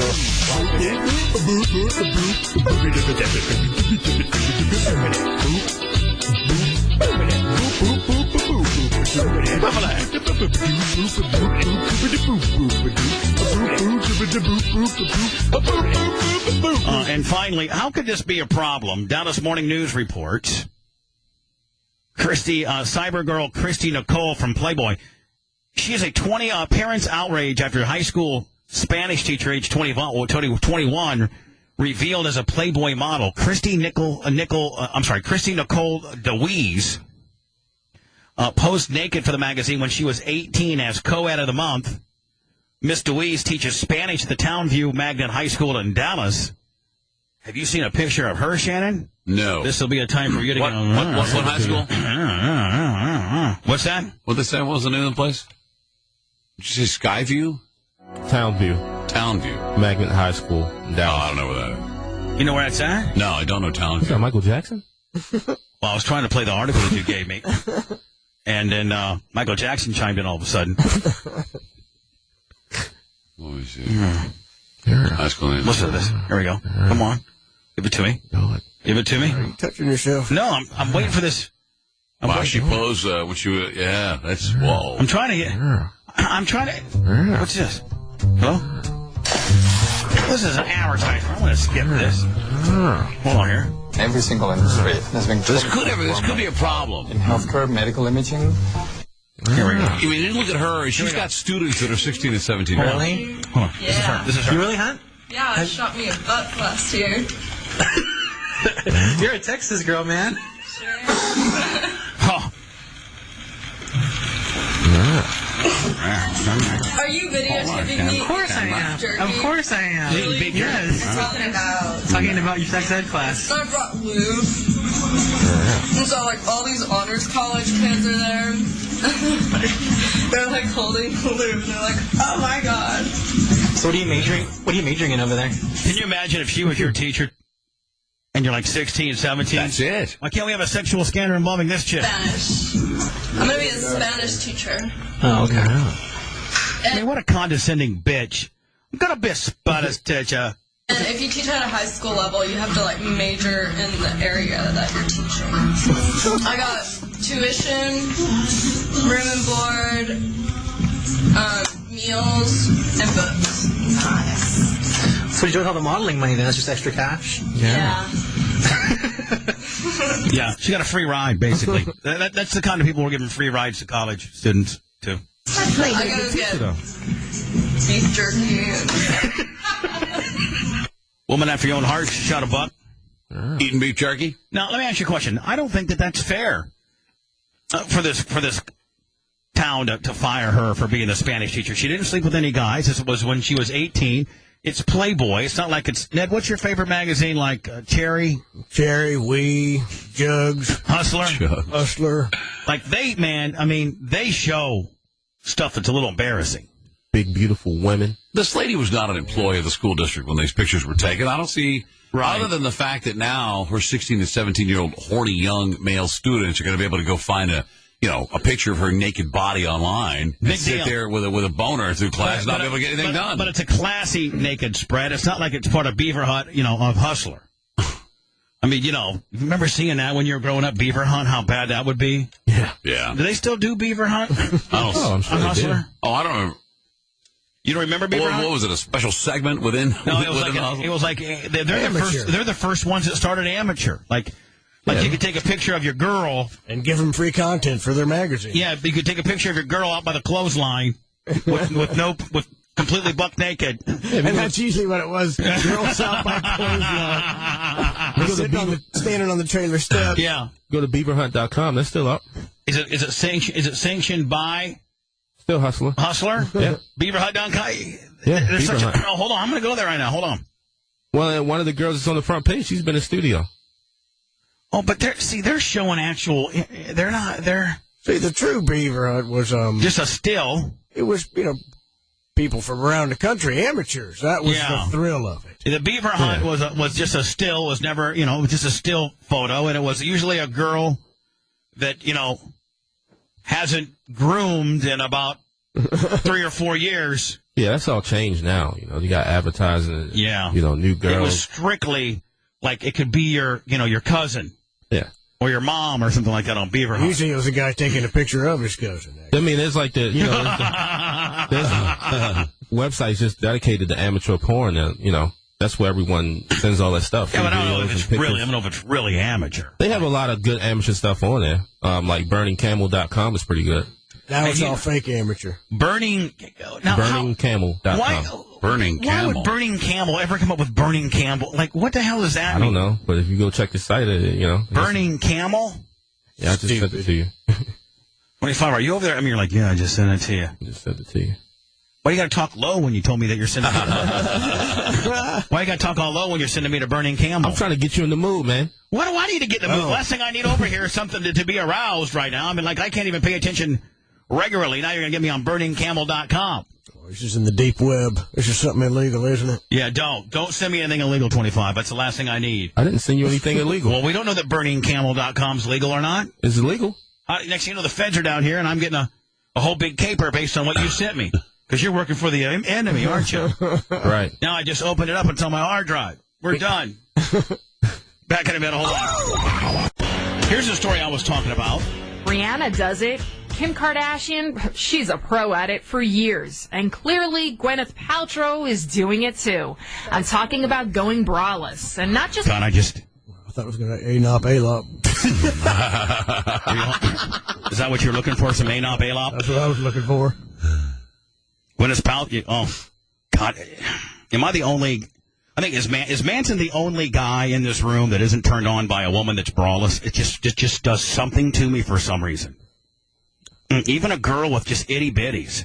Itty bitties, just makes me, Shannon, you the same way? Are you going to be honest about it? I'm the same way. It's when you're rushing to the grocery store to grab some milk for your morning coffee. Stars now more than ever are showing up without any of that kind of support on the red carpet. It is a trend, and it is a very... It's real hot and it's real cool. Sexy. It is hot and cool. Because most times stories ever, though. Women are in a state of arousal if they don't have the weather changes and, bang. It's cold outside. You can just see kind of a little outline of what they're slinging natural. Yeah. I love the naturals. I mean, they always, when you look online at the tabloid sites and seeing just regular chicks, like they focus on the celebrities. I think the story's sort of stupid, but, feminine, this is who I am type of trend. Glamour magazine fashion editor Rajni Jackie says often what we see at celebrities... What's that, Ned? Guilty. ...at events rubs off on regular people like you and me. We aspire to dress like them, to kind of be like them. That's right. More chicks need to go braless. The thing is... All the stars are doing it. You need to do it as well. I'm sorry, go ahead, 25. Well, the thing is that you get, because every year, obviously, when you do the 12 boobs of Christmas, you always say the girls is like, well, my boobs are all saggy and they're this, they're that. I never wore a bra and that sort of sucks. But then you have all the girls that they can do that. Not every girl can go braless. You know what I'm saying? Right. So let me ask you a question. When Donna goes braless, does it do a little something for you? That's not bad. Okay, so I can loop you into this deal. Yeah. I mean, like, and Donna, like, if she gets up, you guys aren't going out, and she's just hanging around the house. It's just you and her, and she just gets out. And she's got a little nightgown on, and you can just kind of see the glimpse or stuff of her breasts. Does that not kind of get you kind of a little crazy? It gets me insane. Did Shannon's wife have nice boobs? Shannon? Yeah, oh my Shannon's God. wife's got unbelievable They are knockers. Not that I fantastically fretted over them. Should tell her natural. Nikki, a couple days ago. You're filthy. Tweet those knockers. Nikki, a couple days ago, had no bra on, and I just had to go up there and just grab the crap out of him. Oh, you're a predator. Show me your knockers. Like them. So, of course, this is going to trickle down. So what do New York ladies have to say? What do you think about going braless? It's amazing. Would you ever go braless at work? Well, actually, that's amazing. not really, but I would probably do it in a park or some place where there's nature. I just got a text. I just got a text from Dr. Diaco, and he would know. There's a new study that showed that going braless for small to medium-sized women actually will keep them perkier over time. Smaller to medium-sized women. He made that up. What size, though? Small to medium size. I don't know what that size that would be. Okay, a 36B? What I'm saying, like cup size. That's what I mean. Probably a B. Yeah. B You to gotta be specific, though, like some probably. girls. I did it. I don't. If he texted me, Dr. Diaco, be specific now, so 25 can know an actual bra size. He's the Malcolm X of breasts. Getting Middleton already, I would say probably big B's and small C's, I would say. I'll wait for the text, 25, to give you that data. Sure. At Linda's Bra Salon in Murray Hill, where sizes go up to N. Yes, I said N as in Nancy. Jesus. No, it's not. Bitches that got N's, you need to keep your bras on. You need those bras. I know. Let me swim in that pond. Oh, that's a real mess, is it not, Ned? That's a flippy flap Willie. Sales are actually on the rise. I think most women wear a bra every single day, and I think they should. I don't. Caldwell is the marketing director for Linda's. Let me ask you a question. Do you think that, like in the corporate America, corporate America, Shannon, there's a difference between where we work and where, like, most people work. Okay. Like corporate America. I understand. Like, let's say Cox Broadcasting or Clear Channel or CB, corporate.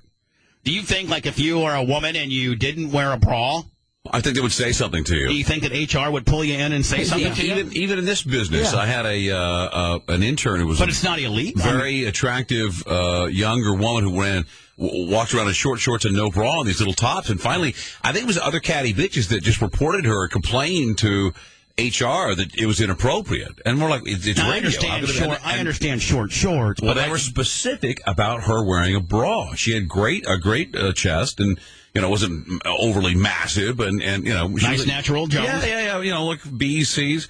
And they couldn't stand for it. So, man, so you could see where a company would step in and say, listen, man, you got to wear a bra. That's not appropriate, yeah.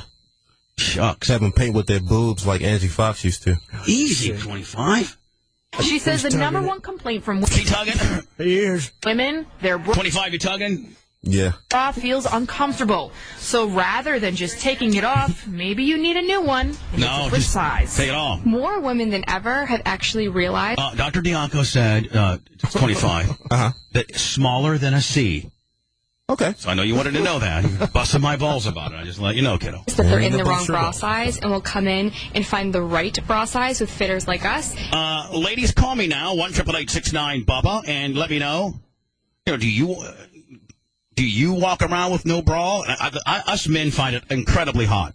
Incredibly hot, especially if you can pull it off. Now, there are, I'm not trying to be a dick, but there are some women that can pull it off, and quite frankly, there are some women that can't pull it off. It would be like, Shannon, I probably can't pull off going to the beach and taking off my shirt and wearing like a Speedo kind of deal. I just can't pull that off. I'm a undershirt / board short kind of guy. As much as you can put on, Right. I'm the guy that let it hang. Wears underarm, yeah. And then there's some women that, that can pull off the braless deal and not. And you women that can pull it off, and by the way, I can put you on protection too, ladies. Call me up and let me know. Do you pull it off? Do you go to work that way? Has anybody ever taken you aside at HR when you do go to work that way? Do guys guys flip out. I find it most hot when I go to the grocery store. Sometimes you'll catch ladies not wearing bras at the grocery stores because they're just like zip into the grocery store real fast and, they got their hair up. How many times have you been asked to leave the supermarket? Never, Nick. And then realize, oh, God, now I feel comfortable, and they'll actually invest in a whole bra wardrobe. But experts do say that bras suck. Can even help you look thinner and help with your posture. I'm not talking about Spanx. I'm talking about bras. And hey, you know what? They're pretty too. But bras are also pretty false advertising, because have you ever seen a girl and she's got one of those water push-up Victoria deals, and she's got some unbelievable plunge, and you're like, oh my God, she's got some big boobs, and then she takes them off, and she's got like the littlest things in the world. Like bras us guys don't have underwear that can make our penises just look huge. That's not cool, right? Yeah, but it's not really a deal breaker when you take a girl's top off and her boobs are not as big as they used to be. You'll probably hit it one time and then never call again. I mean, I didn't say all that. I wouldn't say that. I'm just saying I've heard stories. I've never done if that. If they had a push-up underwear for men, if they had water underwear, they have the water bra for Victoria's, and they can make a girl. Well, no, let's say that they actually had like a deal that like pushed up what you got and it made it look extra big. Would you wear one? I would. Oh my God! No way. I wouldn't. How absurd. 25. You don't have to. I mean, you're probably the largest man on the show. Ned, would you wear one? Would you wear a push-up deal? I'd wear a huge one. Brandy. Biggest oversized one they had. Brandy, how are you, honey? I'm good, Bubba. How are you? Good. If you need protection, then let me know, honey. No, I'm proud to not wear a bra. Now, are you braless as we speak? I am. Prove it. How? I mean, I don't know if you're going to prove it. So a lot of women could get away with it, and no one really ever notices. Not that that's a bad thing. Do you have a boob job, or are you just a nice natural deal? I have very perky either 32C or 34Bs. Right, and do you go to work with no bra? Well, I don't work. I'm in college full time. But yeah, I mean, when it's nice and I'm around campus, I don't wear a bra. You sound like you're pretty hot on the deal. Like you're pretty, like you're getting hot on your deal. I am. It's always a good day when you're not wearing a bra. Do men, look at you? I mean, can you tell them? Can they tell that you're not wearing a bra? Is it like a sweatshirt where they can't necessarily tell, or is it like just a regular T-shirt kind of deal? Well, like today I'm wearing a cotton peasant blouse, and not only that, but I have my nipples pierced, so you can tell the outline of those. And I mean, the way I look at it is like they're in control, they're perky. It's not like obscene where they're really saggy and like flopping around all over the place. So I'm good. Well, Shannon, how about that? Our show, we, hot chicks that go braless with double nipple willies that are in college, which, probably, what are you, 26, 25? I am. Listens to the show. I'm pre-law. Do you do heroin? No, Shannon. No. Oh. You married, kids, boyfriend? I'm single. I have 2 little ones. You have 2 kids? I do. Well, what happened? Now we're getting there. What happened there, honey?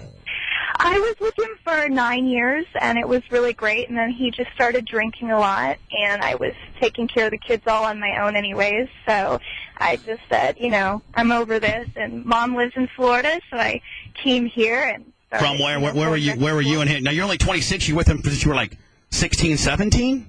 Yeah. Wow. Where did you guys move from? Midwest, Nebraska. No, Nebraska. And how long you been down here?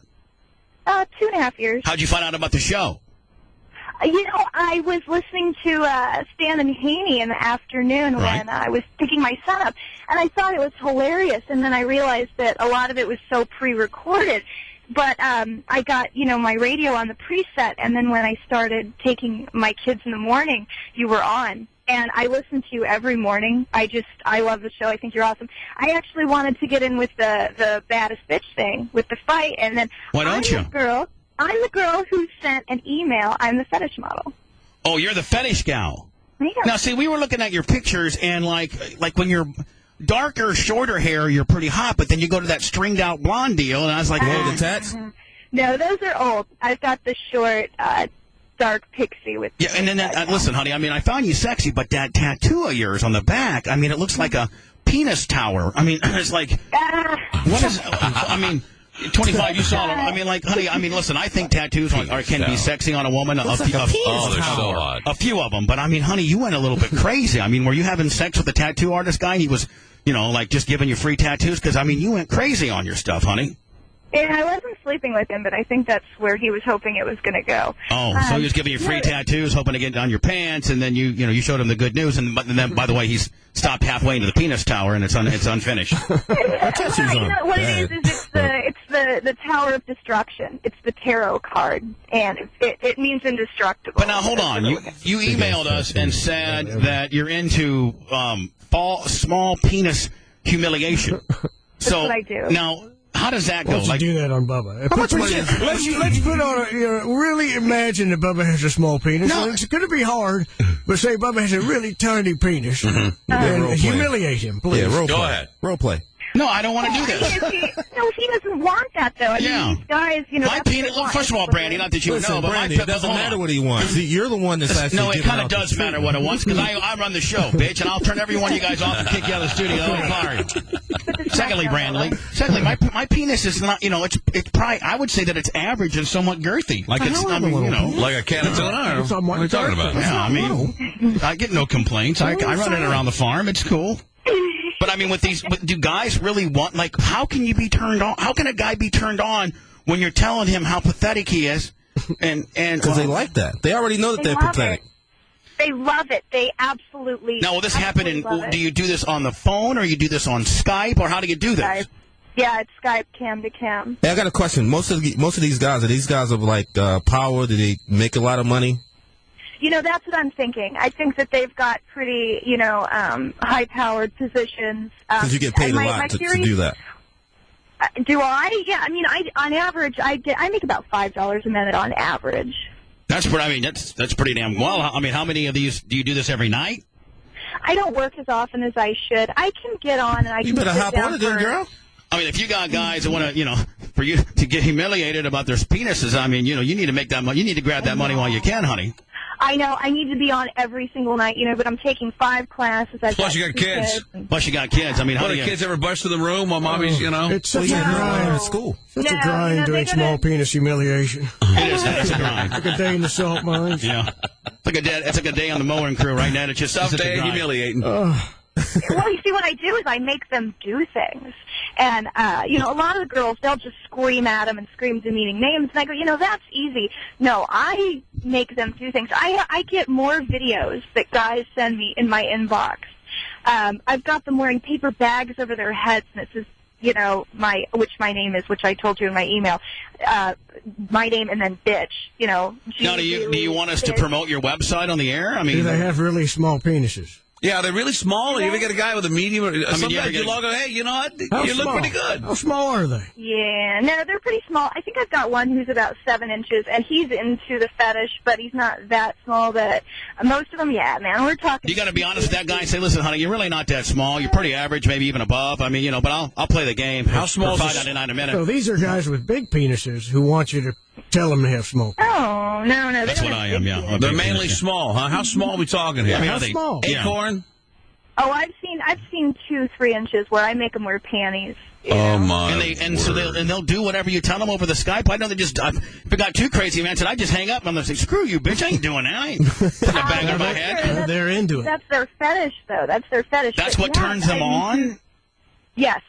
And wow. some of the things that I've made them do, and then I laugh at them, and then that's what. Then they get off. Like that, huh? They like it. Yeah. Now, when's the last time you did this sort of thing? Did you have a session last night? No, I haven't been working because I'm just. There's no excuse. I haven't been working. I haven't been on. You lazy bitch! Get back on it, baby. Excuse to not be humiliating men with small penises. We'll start promoting you, man, making you big money, honey. Yeah. You can be the fetish humiliation girl of the BRN. What is it? I would love, I would love to do my spiel on I'm not going to say to one of you guys, but to one of the interns or something. I would love to, have you see what I do. It might be illegal, man, if I mandated that to an intern. I mean, we could maybe ask an intern if they would like to do that. Too bad Party Boy Ryan's still around. Exactly. That's what I was thinking. I could ask very, very nicely. I'm very. Well, maybe we could get out now. Could we bring you to Tampa, get a hotel room off-site, and have you dominate or humiliate one of the interns or something like that, and videotape it, or maybe do a gangbang? Yeah. I think I can work that out on Friday, Saturday. 25. Why do you go right to the gangbang deal? 25.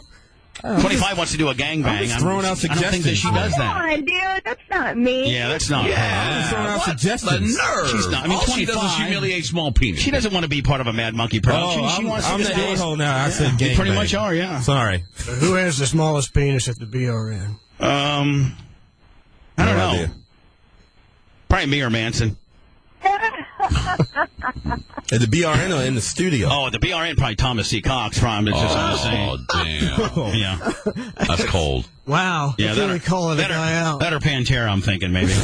Call out session. Oh, my God. All right, Brandy Lawson, would you like me to give your website out the air for people that are into this sort of thing? I mean, like, is it only small penis humiliation, or is it other fetishes as well? Well, no, I do financial domination as well, which, coincides that. Now, what's that mean? What does that mean? got no money. You're going to dominate my credit card?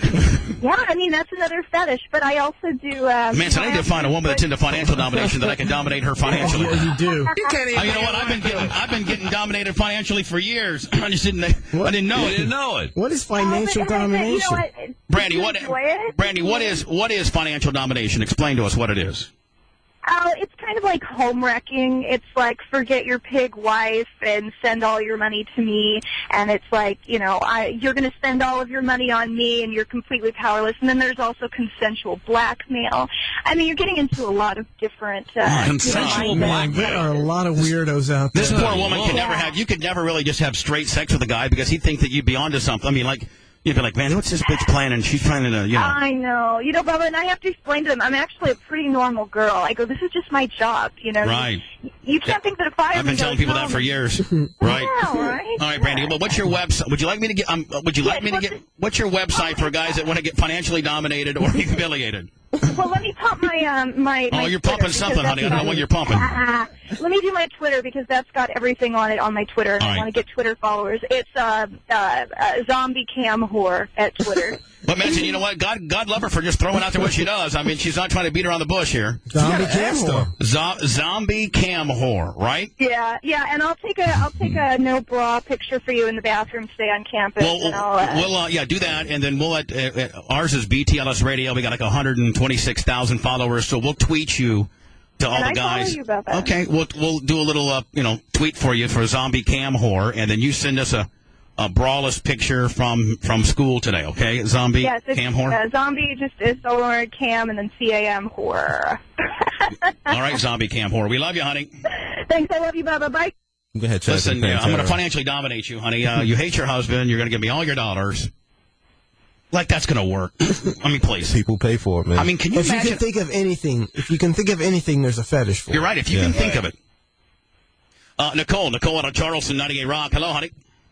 Hey, how's it going? Did you hear that girl on the air just now? That was crazy, wasn't it? Yeah, I don't know if I can top that. What is it? Zombie cam whore? Is that what it was? Yeah, zombie cam whore. Yeah, boy, Nicole, you're just probably like Little House on the Prairie compared to her. You know what I'm saying? I kind of feel like that. Yes. So you're in Charleston and you go braless? Yeah, I go braless mostly at home if I'm kind of hanging out or if I'm out in the yard or something. Would you go to the grocery store braless? Oh yeah, I'm sure she would. I've had to do it once when I was sick. My wife won't do it. Why not? She'll do it around the house, but she won't go anywhere to run errands without. I'm going to make Nikki go braless to the grocery store. She looks fantastic braless too. Who, my girl or yours? Mine. I haven't seen yours. Oh, probably both. What do you dress up and watch her? I'm going to dress up like an older guy and be like one aisle from her and like be stalking her. So Nicole, you married, kids? I mean, does your husband know that? Does he like when you go braless? What's your deal? I am married, and my husband absolutely loves it. Oh, yeah. Us guys like it, so you need to do it more often for us, honey. Yeah, he's tried to talk me into it so many times. Right. All right, Nicole. Well, nice talking to you. You got naturals? You got some? You got a boob job? Naturals. Nice. All right, Nicole. I'll put you on hold, and I'll have Nicole, send you a girl care pack, okay?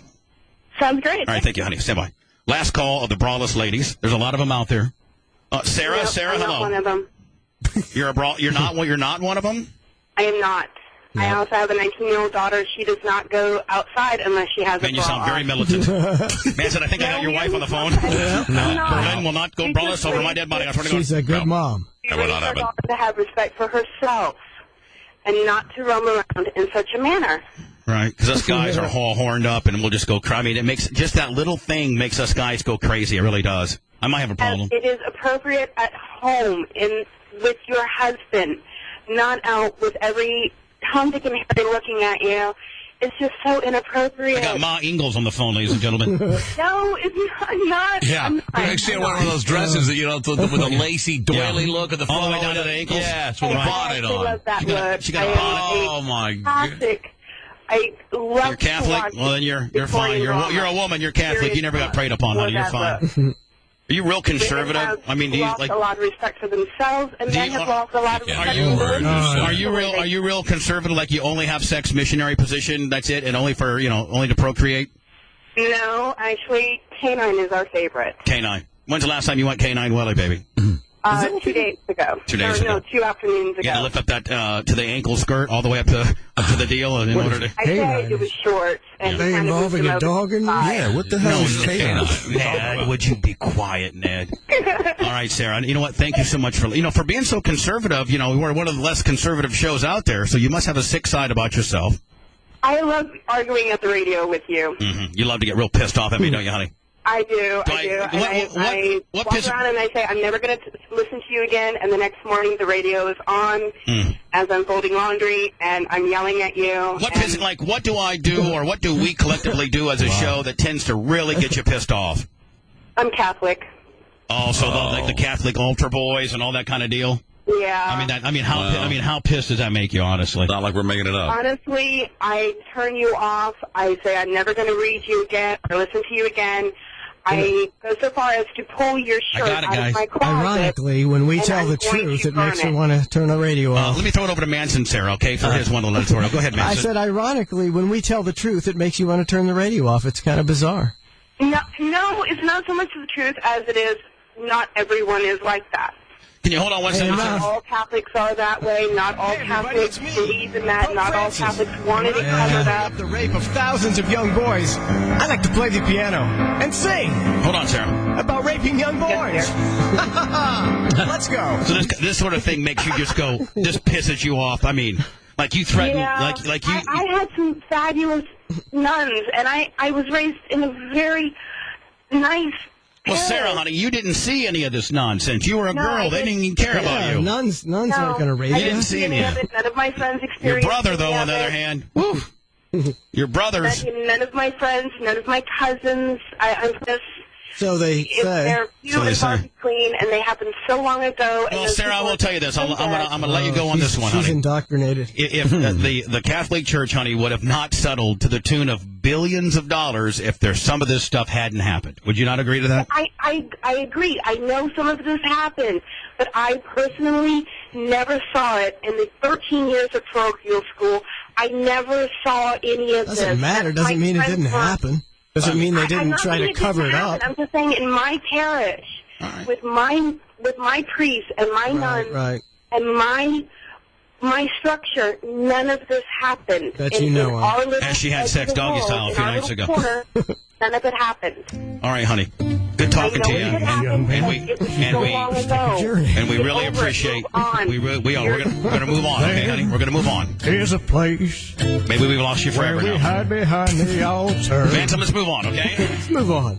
Just Mario. Send your boy. You're on protection out of Texas. We'll do you next. We're driving Sarah from Clearwater insane right now. Sacramental wine makes young boys a little groggy. I grab their behinds, then it's time to play tongue hockey. The best boys in the world, you can pay them $5 just to drop the soul.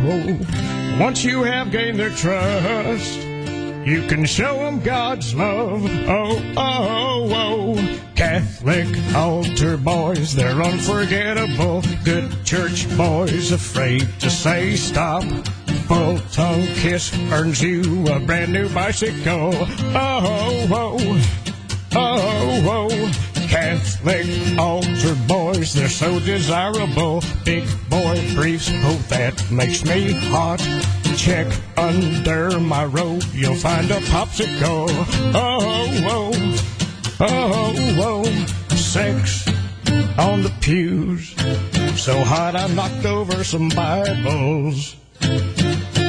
Don't say a peep, or I will gouge out both your eyeballs. The best boys in the world, you can pay them $5 just to drop the soap. Once you have gained their trust, you can show them God's love. Oh, oh, oh. Catholic altar boys, they're young and pliable. Kiss you for a box of Pop Rocks. It's lunchtime, I'll give you some of my pickle. Oh, oh, oh, oh. Catholic altar boys, they're irresistible. Tried to quit, but I just can't stop. Tell your mom you'll wind up in the hospital. Oh, oh, oh, oh. Joe, John, Nick, and Eddie. No, not you, your name is Betty. Me, the bishop, and the pope. Eat them up like buttered toast. Hey there, Timmy. Hey there, Bruce. Here's a fifth of Jesus juice. Squeeze their buns. Squeeze their buns. Did I mention I want to squeeze their buns? Altar boys hanging out. See my boys hanging out. So teeny and dreamy, real steamy. Get caught, I disappear like Houdini. Catholic altar boys, they're unforgettable. Good church boys, afraid to say stop. Full tongue kiss earns you a brand new bicycle. Oh, whoa, oh, whoa. Catholic altar boys, they're so desirable. Big boy briefs, oh, that makes me hot. Check under my robe, you'll find a popsicle. Oh, whoa, oh, whoa. Some consider him a no-good rotten son of a bitch. We know him as Bubba the Love Sponge. Sarah now officially is pissed off, and she's going to swear off us for a little bit longer. But we're like crack. She'll be back. Mario out of Texas. I'll get to you momentarily.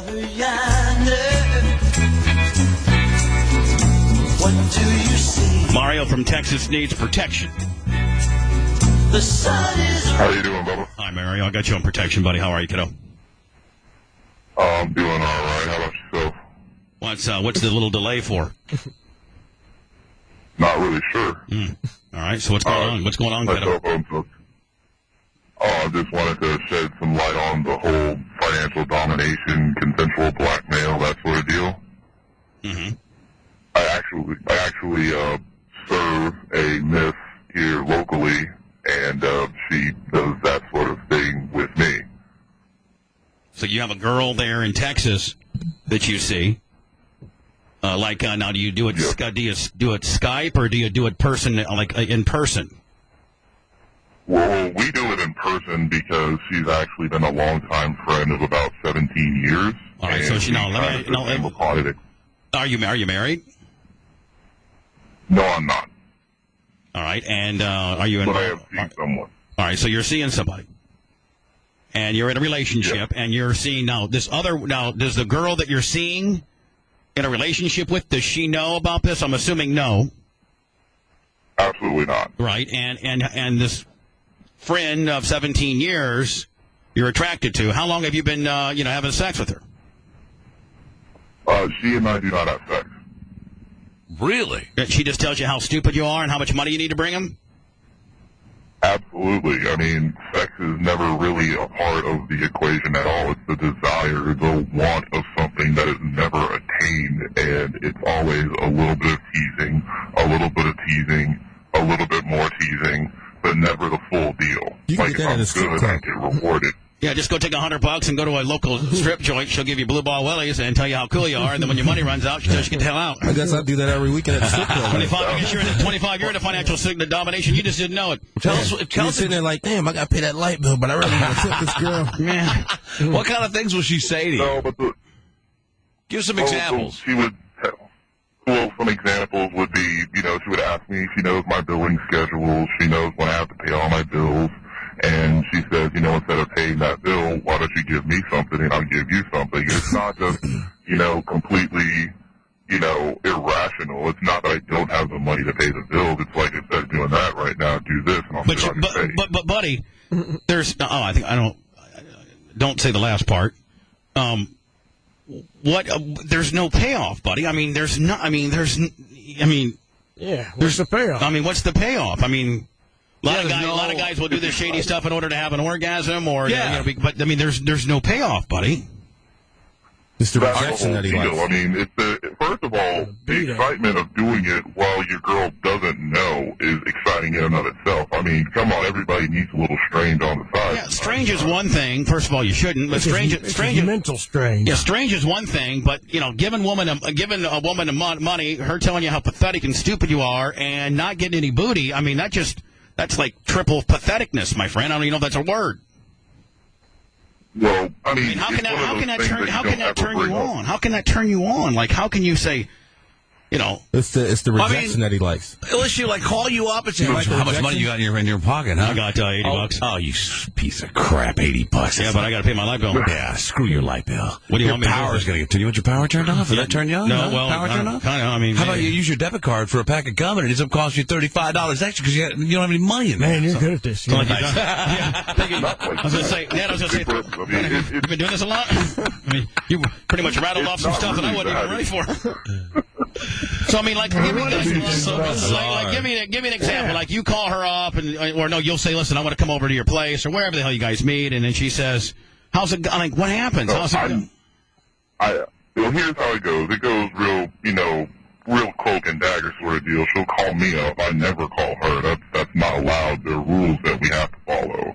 And, she'll call me up, and I always have to be available for her if I'm not working. And I will leave, and I will go bowling, quote unquote. And then I would go over it's to like her house. Brokeback Mountain. Comes home and a bowling ball's never been thrown down this bowling ball's never been thrown down. You would go to her house. Nasty. You go to her house. I go to her house. Doesn't your girlfriend or fiance, doesn't she ever call the bowling alley or see where the hell you are? Oh no, I refuse to get with suspicious women. Okay. For this very reason. Suspicious women. A woman just answered one question, like, "Hey, you weren't at the bowling alley last night." Yeah, he's got to find a real rube. Yeah. So okay, Well, I mean, it's not just that. It's take care of the bills. She doesn't ask any questions. All right, I got it. So you go just trying to justify what you do. So you go to her house. You go to her house. You walk in. How's it go? You walk in. Tell me how it goes. Usually she'll tell me to strip right there at the door, then to get on my hands and knees, and then she will tell me to do all tasks. It's not just financial domination. I clean her house. She uses me as an ashtray. There are various other things that are done to further humiliate me and how I'm not worthy of being in her presence. And I'm really not. The girl is way, way out of my league. And it's not that there's never any sex promise. It's just never on the table. Hold on. So this guy's got issues. It always could happen. Yeah, this guy has uncle issues, does he not? Yeah, he was touched. So you're hanging out with this chick. She's by dominating all of his you. uncles. She's dominating you, and you're. This guy got banged by his uncles He at had the family reunion in '76. He had like 12 uncles. They all did. But she says she's attractive. There's no, you don't think there's any possibility of you ever possibly having sex with her. So she's way out. So she's way out of your league. You're saying, right? This is like a friend zone. This is like a friend zone out of fetish. my league, but not really. There's never the possibility of it not. There's a possibility of it not happening. There's a possibility of it is happening. How long have you guys been doing this, and has it ever happened? I mean, there comes a point where you gotta burn a timeout, buddy. You gotta get out of the friend zone, buddy. Well, there's 6 months, and there has been oral contact, but I don't consider that, the business. Or contact how? From her or from you to her? Mutual. Yeah, mutual. We'll just leave it at this. Let's just leave it at that. We got you. We'll just leave it at Next. All right, so you've messed around orally once. This is a hell of a. I got to tell you, 25. This is a hell of a worker. She's got this guy strung out for a year on just one time willy. Yeah, that's a lot. And does this woman know your wife outside? They like normal people. They have them over for dinner. It's just some random chick. This is a girl that lives a normal life that it's kind of our own secret thing. Uh-huh. You old sucker one for would know by looking at us. Now, how much do you usually give her per deal? Per deal, generally it depends on whatever she wants. Like I bought her the thing. Like I would buy her things sometimes, and sometimes she would ask for a sum of money. She would ask for a Galaxy Note. I would tablet. She needs a new cell phone. I get her a new cell phone. She wants a ring. I get her a ring. How much cash? It's whatever she wants. I mean, in a month, the most I've shelled out is about I would say about 10 grand. Whoa! God damn. 10 grand. Lord. You ought to be humiliated for a stupid financial mistake like that. You can just call the show. We'll humiliate you. I mean, yeah. And you know what, Ned? We'll do it for half the price. Will we not, Ned? Well. $5,000. Jesus. You son of a bitch, You make me dumbass. sick, buddy. Wow. You must be very that was wealthy. the month where I got. Well, that's the month I got the thing we spoke of earlier. You can't really justify that. You still giving 10 grand to a chick you ain't really hitting. You Wow. barely had oral Sir. Yeah, sex with her. I've never heard. I'm going to be honest with you. I've been doing radio. Down to you. I've been doing radio for 30-some years, buddy, and I've never had a more pathetic phone call. I mean, seriously, buddy. I mean, it's time to burn up time out as a man. You just had as a second girlfriend. As a man, I got to talk to you, sir. I respect your opinion. I mean, I knew what I was getting into when I called. I understand, but Now, do you have a normal sex life with your significant other? I mean, is it just straight convictional? Is it normal or? What would you define as normal? I mean, just a man and a woman that are attracted to each other and have sex. Yes, we have. Basically, I go to my miss, and she gets me all sorts of fired up. And then when I get home, my girlfriend, she gets her deal. And generally, that's mainly why she never asks any questions. Why, after the bowling alley, I always want to have sex. Spice things up. Bowling makes you hot. Just tell her, So she gets you all worked up. Mistress gets you all worked up, and then you come home and deliver the goods to Mama. Now, can you deliver the goods to Mama if you don't get worked up by the mistress bitch? Oh, yeah, absolutely. Well, at least he's got a female mistress. A big pattern. And he's not like down low. Now, when you roll up, will she say, "Listen, nuts, my toilets need clean, those dishes need done, the lawn needs clipped"?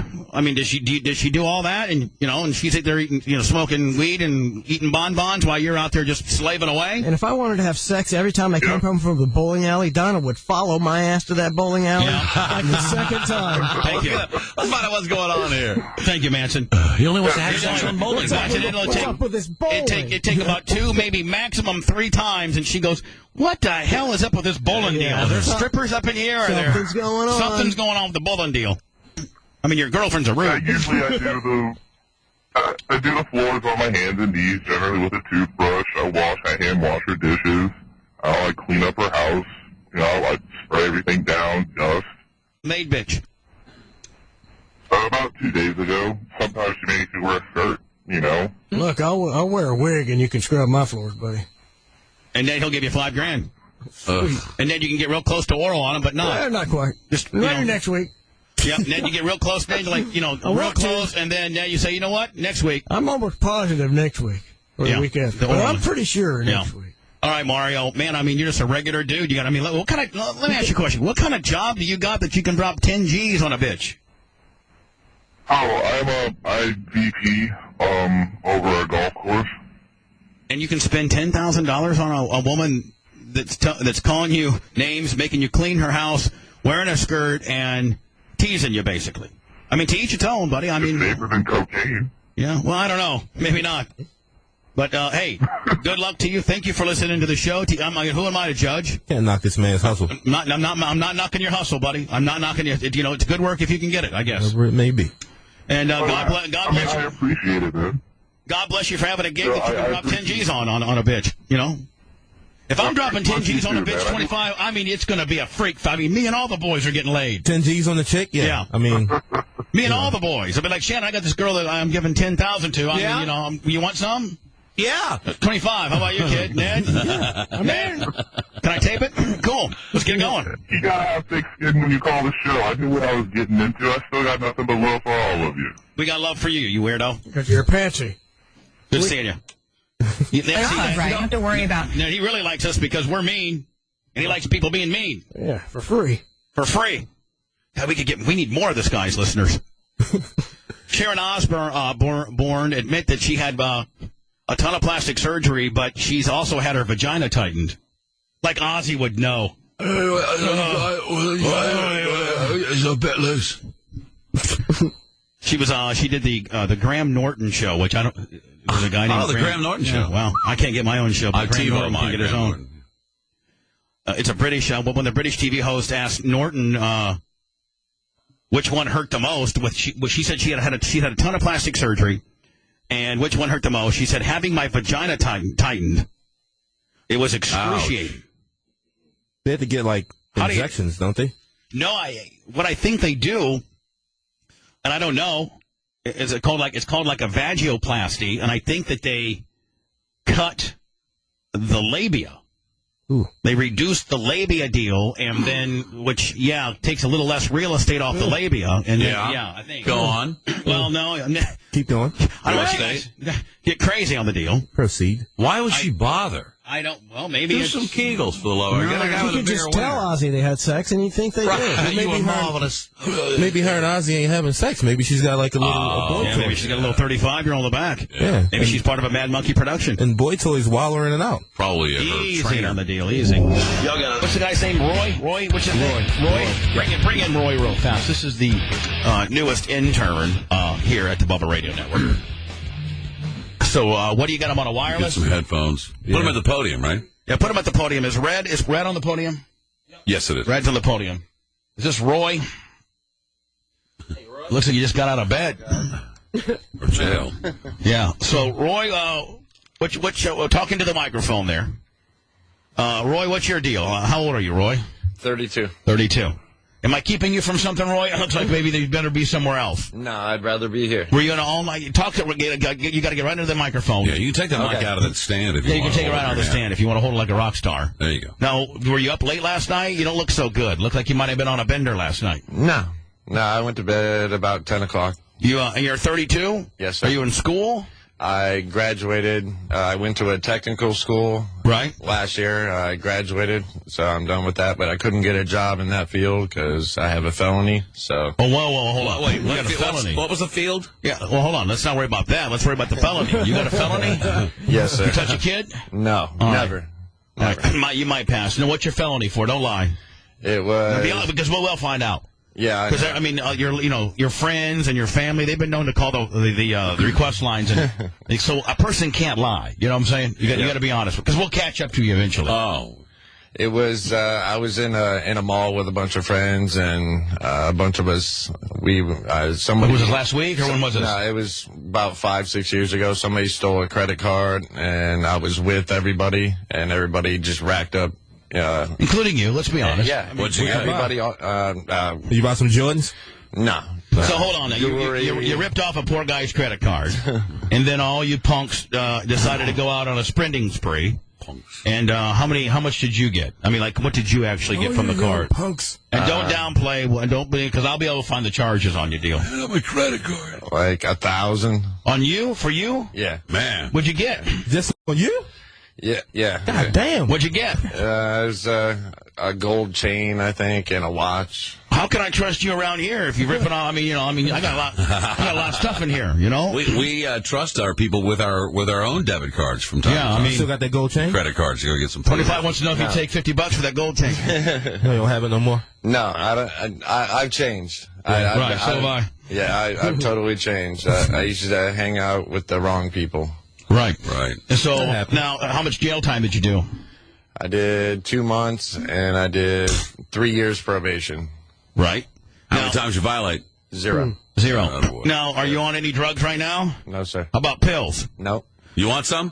No. Well, see, I've been given some inside information that you got fired from you. I want you to be honest with me. Don't lie. Because remember this.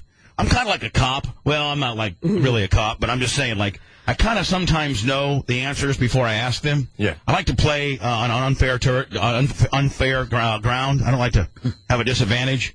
And so chances are I have the information before I ask it. But somebody has told me that you got fired from your last job at the golf course or wherever the hell it was for stealing money out of the cash register. So let's be honest with that now. Come on. No, I didn't. It wasn't for stealing money out of the cash. But you did get fired from the golf course. Yeah, no. It was somewhere else. I had a pill problem. See, they say that's why I brought the pills in because let's get into the pill problem. What happened there? Roxy's, that type of deal. You still doing them? That's what I've been told. Let's be honest. No, I quit. What's your name, Roy? Yes, sir. All right. He quit last night. Come on. I quit 11 months ago. All right. So how'd you get hooked on pills? I broke my back when I was 17. Doctors were just throwing prescriptions at me left and right. You're 32 now, though. Yeah, I know, and they want me to have surgery. Still healing up on that deal or what? They want me to have surgery. Still, I really want to do it, man. My damn back just won't heal. So like this for years. How many? So from 17 to 31, you were pilled up Jones? No, it wasn't like that. It was off and on. Yeah, at first it was just a. What kind of pills? At first it was Vicodins and just whatever. At the end, how many were you taking a day? Don't lie. How many? Like five how or big? 6. I'd say. So you don't have good gimmick control. You can't. You're not good on gimmick control. No, if I go to a doctor now, I don't get prescribed them. I tell them I don't need them. Is there? But you don't have a job at all now, do you? No. Which worries me because you just had 14 years of being on pills. You've only been off them for a year. You're a convicted felon. And you don't have a job, and somebody said you stole from your last job. I mean, let me ask you a question. I mean, would I be an idiot to let you come into this building or not? I'm just saying, if you were me, would you let yourself in this building? No. On paper, Roy. So, Roy, the stats that I have is that you just got fired from a job fairly recently, right? Well, no, I didn't get fired from the job. It was more or less. It was. More or less what? Like it was a family. Man, so you know what? We didn't get fired from Clear Channel, but it was just kind of more or less of a, we needed some time off. I called you up one day and said, hey, Mike, you want to take 2 years off, for about a third of the pay? Yeah, it was a mutual agreement. Yeah. I mean, you got to be honest with me, Roy, here, okay? I'm being honest. Don't try to bum rush me because I got a gun back here, too, okay? No, it was. I got a little PK 380. It may only be a little 380, but I can wheel it fast. I'm like that guy in the movie theater. I got it right in my lap right now. I'm just itching for you to throw popcorn at me, okay? It was more of a. I didn't get caught stealing anything. You stole successfully for how long? I went. It was only a couple weeks. I went to the person. Hold on. I had a talk with them. It was only a couple weeks of what? Stealing? Yeah, and I told them. Hold on. So I didn't get caught. I didn't get caught. All right. So for 2 weeks you were taking money out of the cash register at this business, right? And you felt so riddled with guilt, right? Yeah. And Roy, your hesitation speaks volumes, brother. I want to. Well, it's a long story. Well, I got all day, buddy. All right. Well, I went to the person and I told them. Well, hold on. What kind of business was it? My family's business. What kind of air conditioning, golf course, you can make something up. Putt, what? Asian buffet, what do you got? A spa, jacuzzi business. Okay, so like a pool business deal. Yeah. All right. So you were stealing from your family's business? Man, that's pretty bad stealing from Pops like that. Yeah. So Pops and Mom, they got a pool business, Jacuzzi Willie, and for 2 weeks, you're taking money out of the cash register.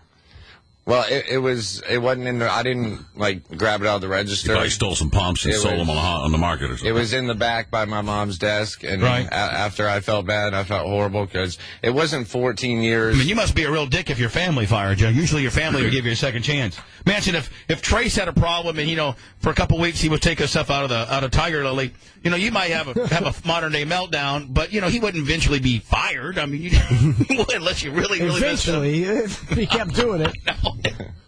But, I mean, you had to think that he was really a dick in order to let him go forever. Yeah, Were you stealing this money in order to fund your drug habit? Don't even lie. I heard you did. Okay, so you you felt guilty. You went back to them and said, Mom, I'm just stealing money. I'm on the drugs. And then what happens? Yeah, and she said, well... You're fired? No, she didn't say those words. She said, well... You no longer work here. She said, look, I want you to get clean. I want you to get sober. How much were you taking? A clip? $40, $50. How much money altogether are we talking about? A couple thousand, probably. Nah, it wasn't even that. It was maybe. Yeah, but you're a stealer. But you're a thief, my friend. You stole a guy's credit. See, look at the pattern. You stole a poor guy's credit card, racked up a G, got in trouble for that. Did 3 months in jail and a couple of years of probation, and then all because you were on pills and hanging out with some bad people, and then you. He did have the back surgery though. Sure, and then that'd be like Shannon after I had my shoulder surgery. I start stealing from you and stuff. Oh, a thief's a thief. Yeah, I go over to Kim. I go to Kim's salon. She's doing my hair, and all of a sudden I'm in the tip jar. I dumped that. Good God. What's wrong with you? This is live radio, my friend. Sometimes it gets away from you. Sometimes it gets away from you, okay? Sometimes it gets away from you. I know. Okay. So anyway, the bottom line is, you got a history of being a thief, buddy. Yeah. And I got to... okay, hold on. What'd you say? I said yes, I do. Okay, so why would I have you around here? I mean, we got like Green Mile. I'm trying to. I'm not. Okay, I understand you're trying, but I'm not in the giving a person a chance when they're trying business. I gotta have established, honest, trustworthy people up in here. I'm more puzzled by how a 32-year-old guy can do this. I mean, do you have any other work at all? Any income? How do you, put gas in your car? No, yeah, I do side jobs. Like I've done selling pills. No. I've done construction my whole life. Mm-hmm. So anytime a friend needs help work, either moving things or doing drywall or flooring stuff. Well, you don't work for a company. Yeah, I just don't work for a company right now. Nobody's gonna hire him. I get that. No one to hire you because of your record. Well, I mean, they'll hire me, but it's, it's manual labor. Yeah. So you can get a job. You just don't want to work certain jobs. You want to work jobs that you don't have to do a lot of labor. No, that's basically what I've done my whole life. I don't mind doing it. Now, I'm changing my life. I'm turning my life around. But I'm not in the, I don't want to be in the middle of I'm not the cul-de-sac of turning it around. I'm a highway, buddy. Once you're on the straight path and you're got it gassed up to 75 rate, that's what I am. And I've been told that, like, even today, you called in 3 times today. I didn't call in 3 times. Well, I think the last 2 times you were supposed to be here, you called out. Yeah, what happened there? Well, no, Chaz, come to the studio immediately, Chaz. Or Hurricane, whoever has the data on this. Supposedly, you were supposed to be in today at 5. Bring in the file, please. You were supposed to be in today earlier, like around 5, or then you called and said, I'll be 5:30. Then you end up being 6. What was that all about? Well, I stopped at the gas station and I changed a bandage on my back. I had blood on my shirt, so I went in. Well, we have a bathroom. We have a bathroom here, buddy. I mean, And the one day that. Wait a second. I thought you had surgery on your back when you were 17. That son of a bitch is still bleeding. No, I began to hold the doctor by my suture. No wonder you're on the pills. No. The first day that happened, I just got a new car. Wait a second. Let's get back to your bleeding back. Why is your back see what we're dealing with here, man? Kind of. Right. Why is your back bleeding? I have an incision on my back. Why do you have an incision on your back? That's where he hides the pills. Why do you have an incision? I'm just asking. No, I went to the doctor. They, like I said, they still want to do surgery. By the way, this is Roy, and he's a guy that's trying to be an intern here. All right, Roy. This is his interview. Dr. Mark may have to give him once over. What's really going on, Roy? Roy, you're still on pills. Friend, you can We're all among friends here. Roy, what's wrong with you? Look, if you need some help, I got some Roxy's in my car. Is Chaz in here? How you doing? Chaz, what's the guy's timeline here? I don't have any Roxy stuff, by the way. What's the guy's timeline here? How many times has he called in? Don't break it. Give me the whole, start to finish deal on this guy. This morning... Chaz, by the way. Hi. This morning, Roy texted me about 4:15, 4:30, saying he'd be here at about 5:25. What time is he supposed to, reporting to you, king of all, head of all, general manager of interns. GM of interns. What time was he told by the boss, you, to be here? I'd like all the interns here by 5:30 at the latest. Okay, 5:30 latest. So he gets it at 4:15. He responsibly, he's up. He could be here probably, an hour and 15. He texts, dear general manager of all interns, Chaz, and then what's it say? I'm on the road. I'm going to be in at 5:25. Oh, I suppose at that point you're 5 minutes early. They say the ill back sprung a lake, got to stop and sponge it off. He did tell me he was having some medical issues with his back, and I told him, if you're not able to sit in the chair, you're not able to concentrate today, don't come in. It's okay. We're not going to look down on you. I need you here fresh so you can work. You're fresh. Yeah. We need you fresh. Need you fresh. Moving the fridge today. Yeah. Like, you can't move the fridge if your back's hurt. So Shannon's beer fridge right out of his studio, which is a whole other conundrum in itself. So now, if you tell him 5:25, so at that point, what happened? Well, you were out there holding court this morning. Yeah.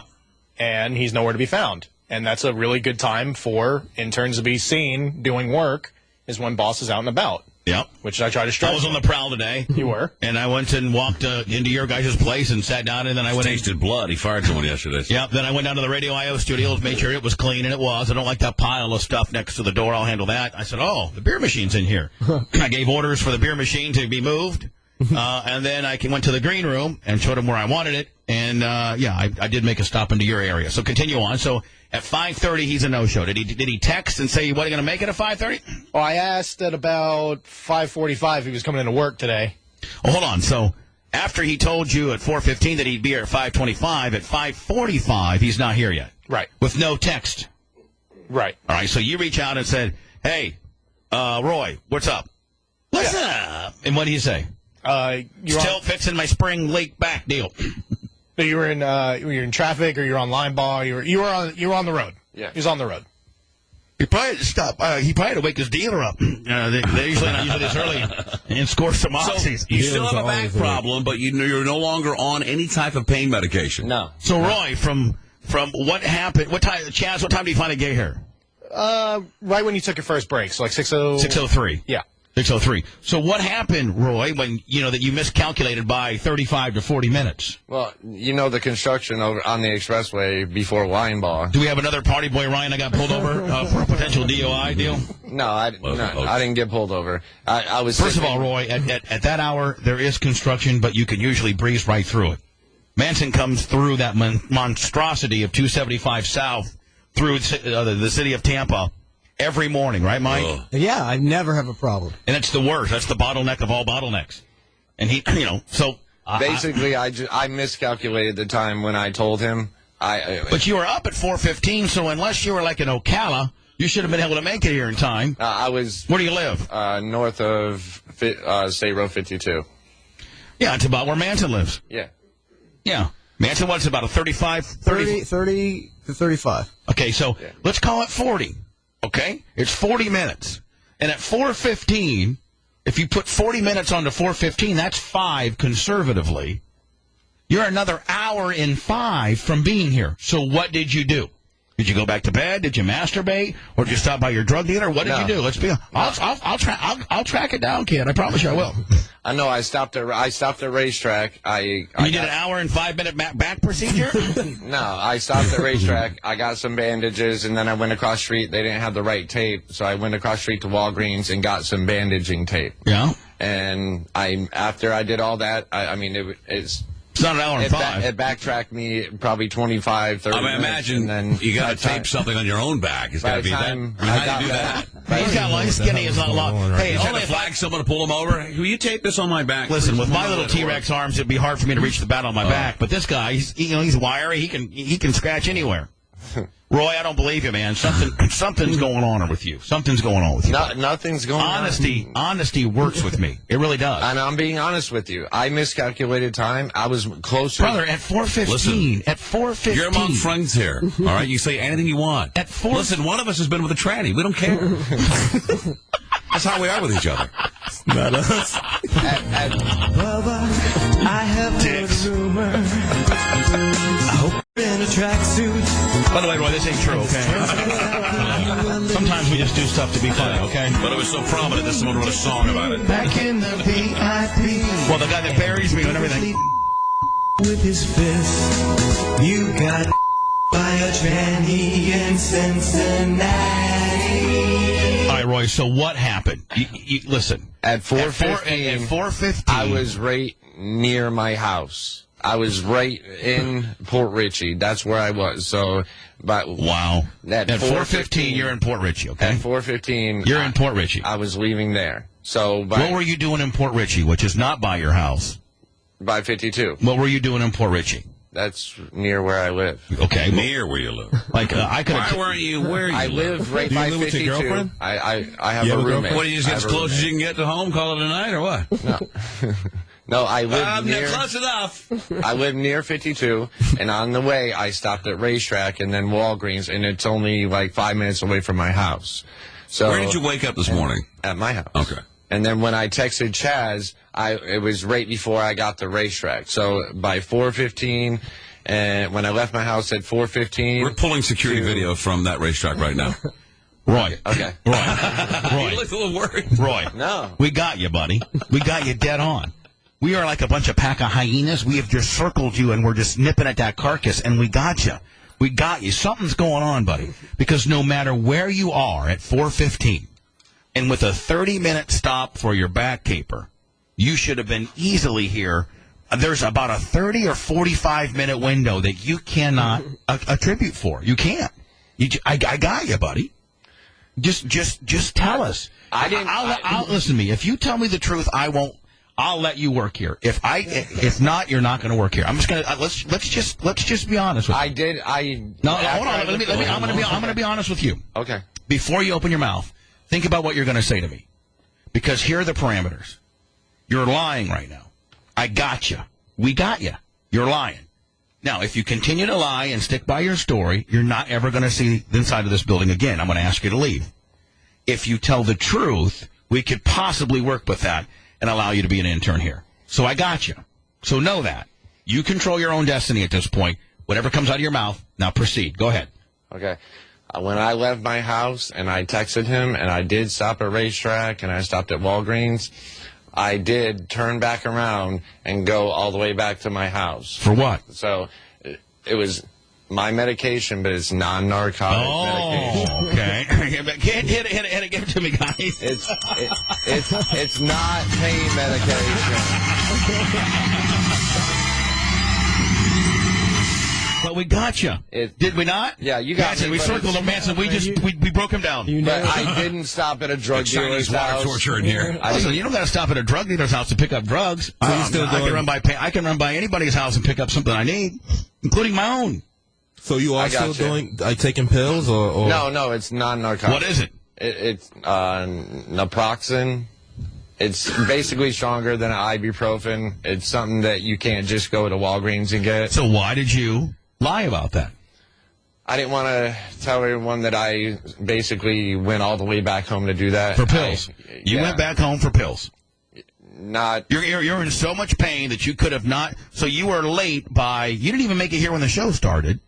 You were late by 40 minutes because you had to go back and get pills. Meanwhile, if it's non-narcotic, why couldn't you just, while you were at Walgreens, getting back tape and tampons and whatever they lube and whatever the hell you're also getting, why couldn't you have just bought something that was, extra strength Tylenol or ibuprofen or whatever? Why couldn't you just? Oh, you can't find an oxygen on this place. Come on. I don't have any more money. I had like $5 to my name, so I didn't have any extra money. I just turned around, ran back to my house, and grabbed the naproxen, then came here. I mean, Roy, you've already canceled. Chaz, let's go back to that. How many times has he canceled? This is not his first day that he was supposed to be here. He's canceled twice, has he not? For medical reasons, yeah. For medical. Listen, Roy, let's just cut our losses here. You have way too many medical issues right now in order to be an on-time and responsible person. My biggest pet peeve in the world is being late and excuses and lying. And you have all of those, my friend. And radio might not be for you, buddy. You need to get your act together, first of all. You need to first of all, you probably need to go get your back surgery because 14, 15 years of scrambling around to find pills or to find something that's non-narcotic but yet strong enough to take your pain away. I mean, you really at this point need to get something looked at it medically and treat it other than chemically. You need to. And so, I mean, I'm not trying to be a dick, but I mean, I think there's a lot going on with you, buddy, and a lot of it concerns me, And so, I mean, I think that we just, at this point, need to, go our separate ways, and you need to get the hell out of here, to be honest with you. All right? So, Scram, good talking to you, buddy. But, you're just not cut out for this, buddy. Okay. Okay? Good talking to you. See you later. Well. What? You just missed Lee Mooley. Oh, thank you, Roy. He flipped you off. I saw him. Oh, I had my gun out, Casey. Man. I mean, he needs a gun out. Come on. Bubba Reeves. Just waiting for a clean shoot. I mean, guys, okay, I know I might not be the most, delicate person in the world, but that was needed, don't you think, guys? I mean, there was a lot going on there. Yeah, if he can't make it on time and he's not really telling the truth about why he can't. Listen, people out there that are potential interns. I like the way you said that if he told the truth, that he could work here, and then he told the truth, and you fired him. That's a good one, man. That's a good one. Your outburst was either. Yes, Steve, how are you, my friend? Hey, bro. Hey, bro. I want to interview you, bro. I want to know what's going on with your life, bro. I heard all this stuff with Steve, here's the deal. If you're for real, you're solid gold, my friend. If you're really that drunk and disheveled, then I gotta have you on the air almost every couple of days. If you're making fun of yourself, if you're just trying to put yourself on so the boys at the job site can also have some knee slappers later today because you got on the radio, well, then I don't appreciate that. But if you're really this disheveled and this intoxicated at this time of the day, I think that I could possibly use you and call you drunk-ass Steve. So are you being for real or not? I am for real, bro. I just put my kids on the school bus and started drinking. And so, Steve, tell me a little bit about drunk-ass Steve. You know what, Manson? We have Drunk by Noon Dawn. We can have Drunk by Noon Steve as well. That'd be great. Yeah, Drunk by Noon Steve. That's your new name. If we do, in fact, validate that you're a real caller, your new name is going to be Drunk by Noon Steve. What have you had? So you took the kids to the school bus, and then what have you consumed? I started drinking vodka. Oh, so you're straight on vodka. You can tell a real serious vodka drinker, Bubba, when they drop the letter D from vodka. It just becomes vodka. So, bottom line is, after I talk to this guy for a few minutes, then I want to do an overall show vote as to whether you guys think this is legitimate or not. Drunk by Noon Steve. So, Steve, you took the kids. Did you start hitting the nip? Did you start nipping at the bottle a little bit before the kids even left the house? I did. Yeah, that's fine. Is it straight up on the rocks? Is it clean? Is it dirty? What is it? Listen to me, Bubba. Listen. Hush for a moment. I was down at the House of Horrors with Johnny G and Pat Tanaka. Mm-hmm. I did a big old show down there. I'm a guest manager. Hulk Hogan's Micromaniacs. You know what I'm saying? Yeah. Gotcha, buddy. And Pat Tanaka knocked me out, bro. I don't think it'll take much, Steve, to knock you out. I think maybe just a little push when you're done. No. How you feel? Are you on any pills as well? Or are you just straight? Watch your language. Watch your language. Drunk by Noon Steve. Drunk by Noon Steve. I'm sorry, bro, for the F-bomb. I gotta let you go, but you can call in when you're plastered. What is your new Bubba name? I don't know what a Bubba name is. No, I just renamed you. Your name on the show is going to be what? Drunk ass Steve. No, Drunk by Noon Steve. Drunk by Noon Steve. What is your alcohol of choice? Vodka? Yeah, I like vodka. Vodka. You smoke cigarettes too? I do. I smoke a little weed too. Basic 305s? What's your brand of cigarette, my friend? I do smoke 305. Well, you should know how to. I think you can tell by your voice. Yeah. He can sense. He can hear a 305. I think what's a carton of 305? Like a carton of Marlboros. $37. How much? 37. Now, what's a case of like the high dollar? What's a case of Marlboros cost? I have no clue, bro. I don't buy them. So you can get for $37. You can get a case of a carton. A carton. What is it? It's like 12 packs of cigarettes. I think it's 20 packs of cigarettes. 10 or 20. I don't know. Yeah, for you smokers out there, is a carton 10 or 20? And it's $37. $37 for a carton. And what do you go through? You say you go through one of those a week or what? Yeah. Well, how often do you go through a carton? A week. Yeah. A carton a week. Wow. Do you smoke, Bubba? No, I've never. I got some questions for you. I'll eat or vapor some weed. Yeah, I will. Brother, you say you used to come over and before he passed away last year, burned up in that fire in Riverview. Who did? Who? My brother Timmy Watts. Timmy Watts burned up in a fire in. The fire in Riverview, Bubba? Yeah. Timmy Watts burned up in it. Oh, okay. Yeah. Burned up in it. Timmy Watts burned up in a damn fire in Riverview. What's your point, buddy? That sounds like that truck night's. Was Timmy Watts smoking in bed? I mean, how'd the fire start? The fire started. His air conditioner. He was. You know what I'm saying? Drunk by Noon, Steve. He went outside to check on our elephant ear stand because at the carnival we do the elephant ears. Something inside. Deep fat fryer. Deep fat fryer was left on, and it caught fire. And he done burned out. Well, that's amazing because my friend Billy Joe Bob, he runs a zipper there in the Himalaya, and he was going there to check his trailer, make sure because he's got a couple music festivals, zipper in the Himalaya, and his got some. He got run over too by the truck deal. Got out of gear. And he done got run over. William Gibson, Dateline. Where is this? I don't know where it's at. It's Martin County, wherever the hell that is. He calls himself he's a genital fluffer, and he was just airing his penis out. He said, "Wait, what? Is he a fluffy or a fluffer?" Well, he said, "Hold on. This is in Jensen Beach, Florida, where all white trash live."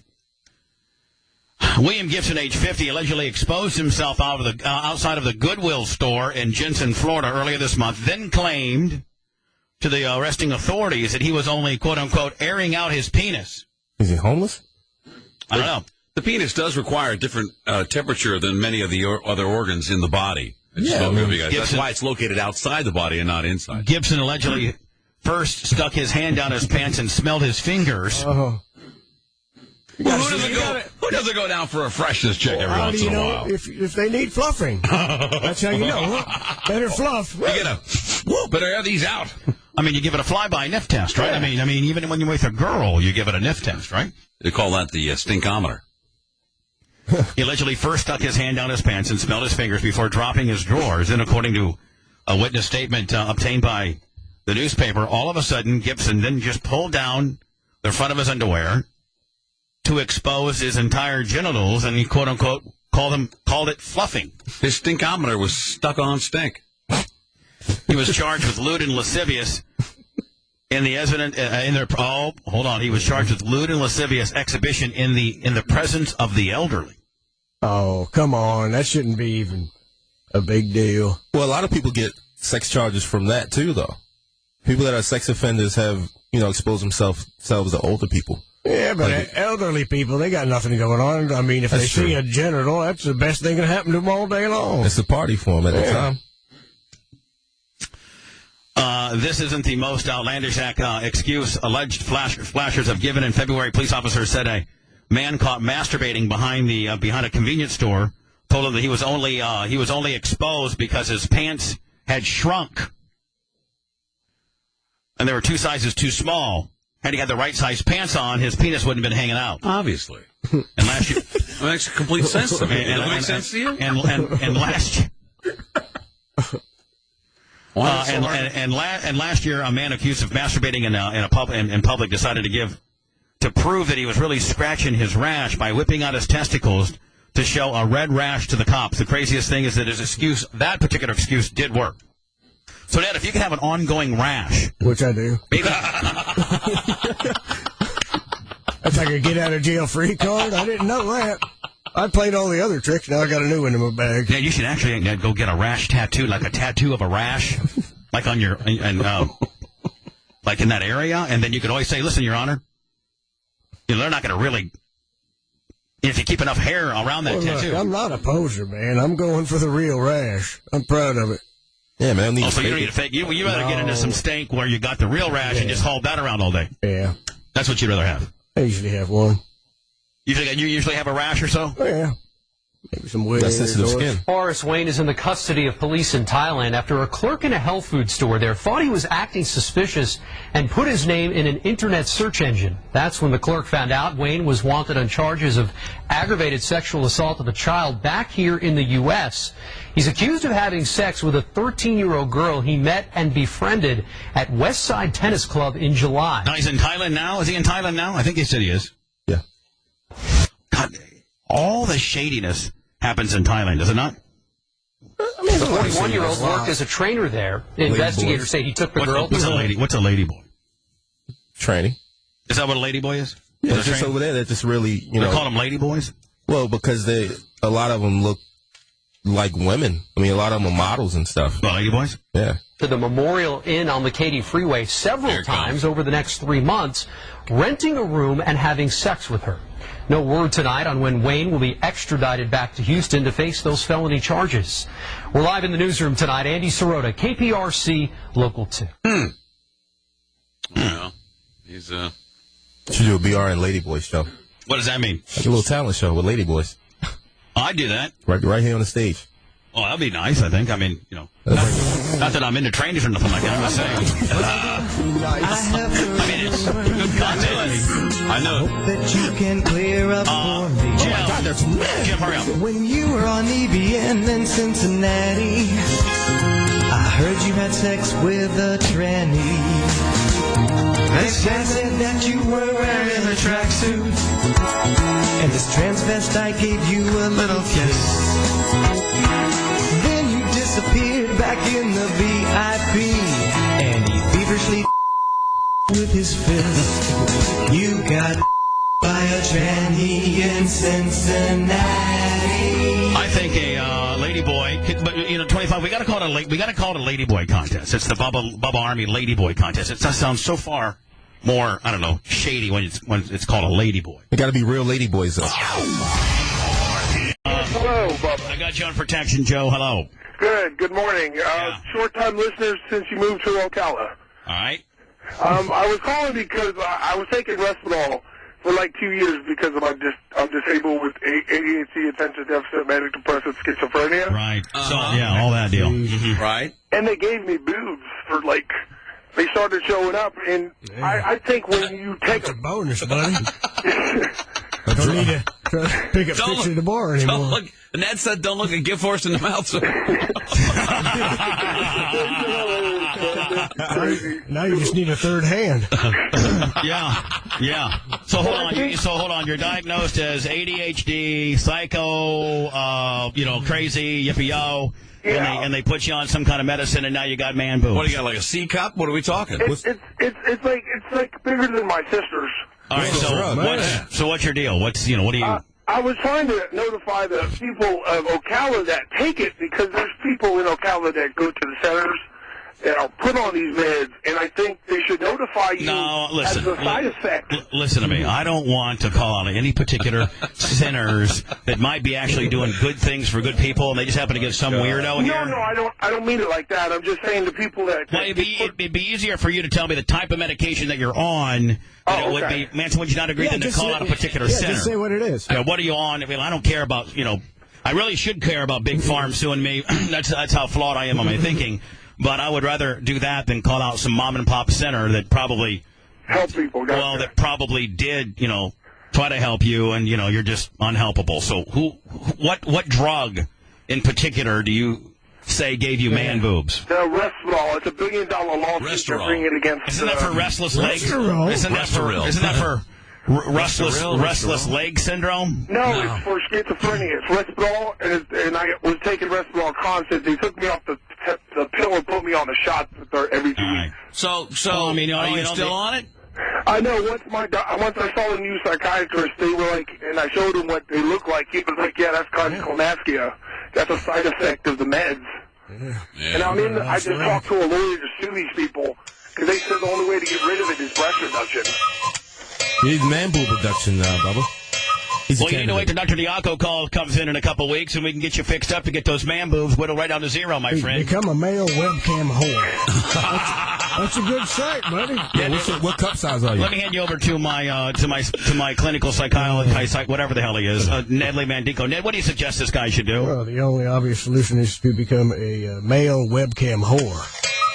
And run those puppies around the farm for a bunch of nasties sitting touching themselves. Lotion up those breasts of yours, run them around the farm, and there'll be a bunch of guys like Ned that are running their gimmick around the farm, and you guys can be farm runners together, my friend, and while they're paying you. Get off me. See you later, buddy. I don't got nothing for you, my friend. I didn't know that Paul Simon and Edie Brickell were a couple. High school with her. Yeah, she's been married to him for a long time. You went to no, I don't think they're married, are they? Are they married? Yeah, I don't know if they're married. You went to high school with Edie Brickell? I did. I went to high school with Edie and Kenny Withrow, the guitarist, and Brandon Alley, the drummer for the band. Did she have any other hit besides this? No. This was pretty much it. I think she had wild horses, didn't she? Yeah, maybe. I don't know. That was with the New Bohemians. So the guys from the band are still all back in Dallas. And they're, are in one. Brandon lives in Brazos County. Are they together? Did she laugh? And once she married or hooked up with Paul Simon, she doesn't need anything. She didn't need a tour. Kenny's a guitar instructor and plays in a couple of bands around Dallas. And we all graduated from the Arts Magnet High School at Booker T, Washington. I equate music with where I was in my radio career. Edie Brickell, I am what I am. I was in San Antonio. And here, I don't know where the hell I was. I really never played this too much in any top 40 deal. I think when this circa was. This might have been when I was in Terre Haute at PFR. Anyway, they supposedly got in some like small fisticuffs over the weekend. Who did? Edie and Paul Simon in Connecticut and had to go in front of a judge.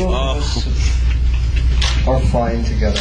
He's no threat to me at all. Paul Simon and Edie. Somebody send me a picture of a modern day Edie Brickell. Remember, she was kind of all granola'd out. Oh, yeah. She wasn't bad. I sent you a link already. You did? Yeah. All right. Brickell held each other's hands as a judge charged each of them with one count of disorderly conduct. The couple's attorney says the two got into a minor dispute in the cottage on their property in New Canaan Saturday. We had an argument, and it's atypical of us. The couple's attorney says things escalated and they pushed each other, but nobody. She's not looking too bad. I bet she had whooped Paul Simon's ass.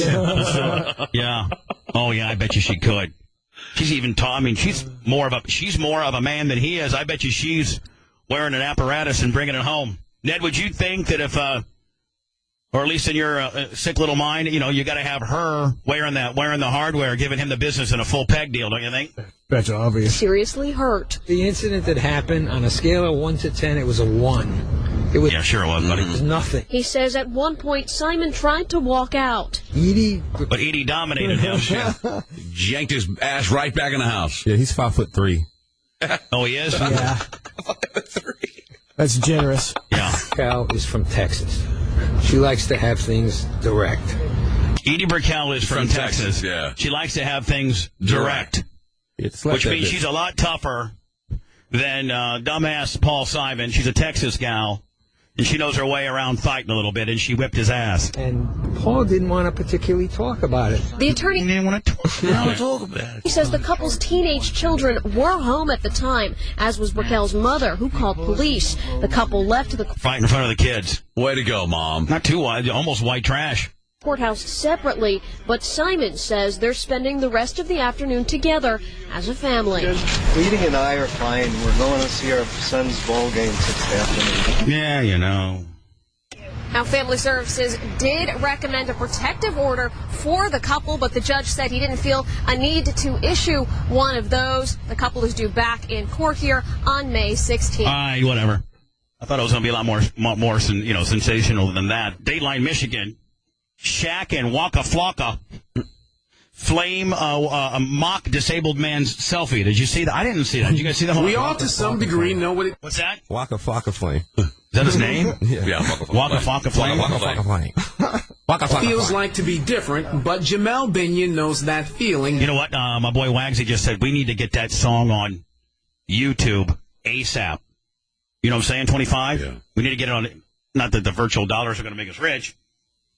Yes. We need to get it up ASAP. We need to put it on YouTube ASAP. ASAP. We all, to some degree, know what it feels like. And then, tweet links to it and the whole 9 yards. To be different, but Jamel Binion... Watermark it. ...knows that feeling better than most. I'm born with a rare disorder. It's called ectodermal dysplasia. What?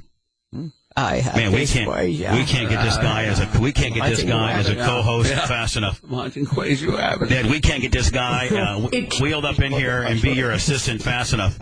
You're like, Ned, this guy is solid gold. This guy needs to be Ned. I'm telling you, snatch him now. We need to hire this guy, Ned, as your personal valet. We do. This guy is money. Hold on. Hold on here. Hold on here. But Jamel Binion knows that. Jamal Binion. Janelle, what are you doing today? I gave you the assignment to take Ned to and from work. How you doing today, Janelle? Okay. Well, I'm doing all right. I'm feeling a little Ned touched me in my no good sound on the way here. In my private. That feeling better than most. I'm born with a rare disorder. It's called ectodermal dysplasia. I can't get his ectodermal dysplasia ash in my studios fast enough. It keeps him from sweating, his hair from growing, and his teeth from fully forming. Also, he's got little corn teeth. He's got corn niblets for teeth. He has baby fuzz for hair. You see, I'm looking at the guy on the video. Send me a picture of it. God, you got to see it. I'll send it to you. I'm saying that this guy is pulling that look off. Let me see. Yeah, he's pulling it off. He's pulling it off, man. Got it with dysplasia. It does like. So you're saying if I'm riveted.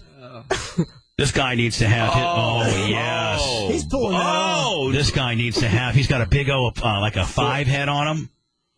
This guy needs to be an internet sensation, does he not? He does. Shaquille O'Neal is known as a jokester, but Jamel Binion wasn't laughing when he saw the former NBA star. I'd give this guy. I would cancel Honey Boo Boo tonight.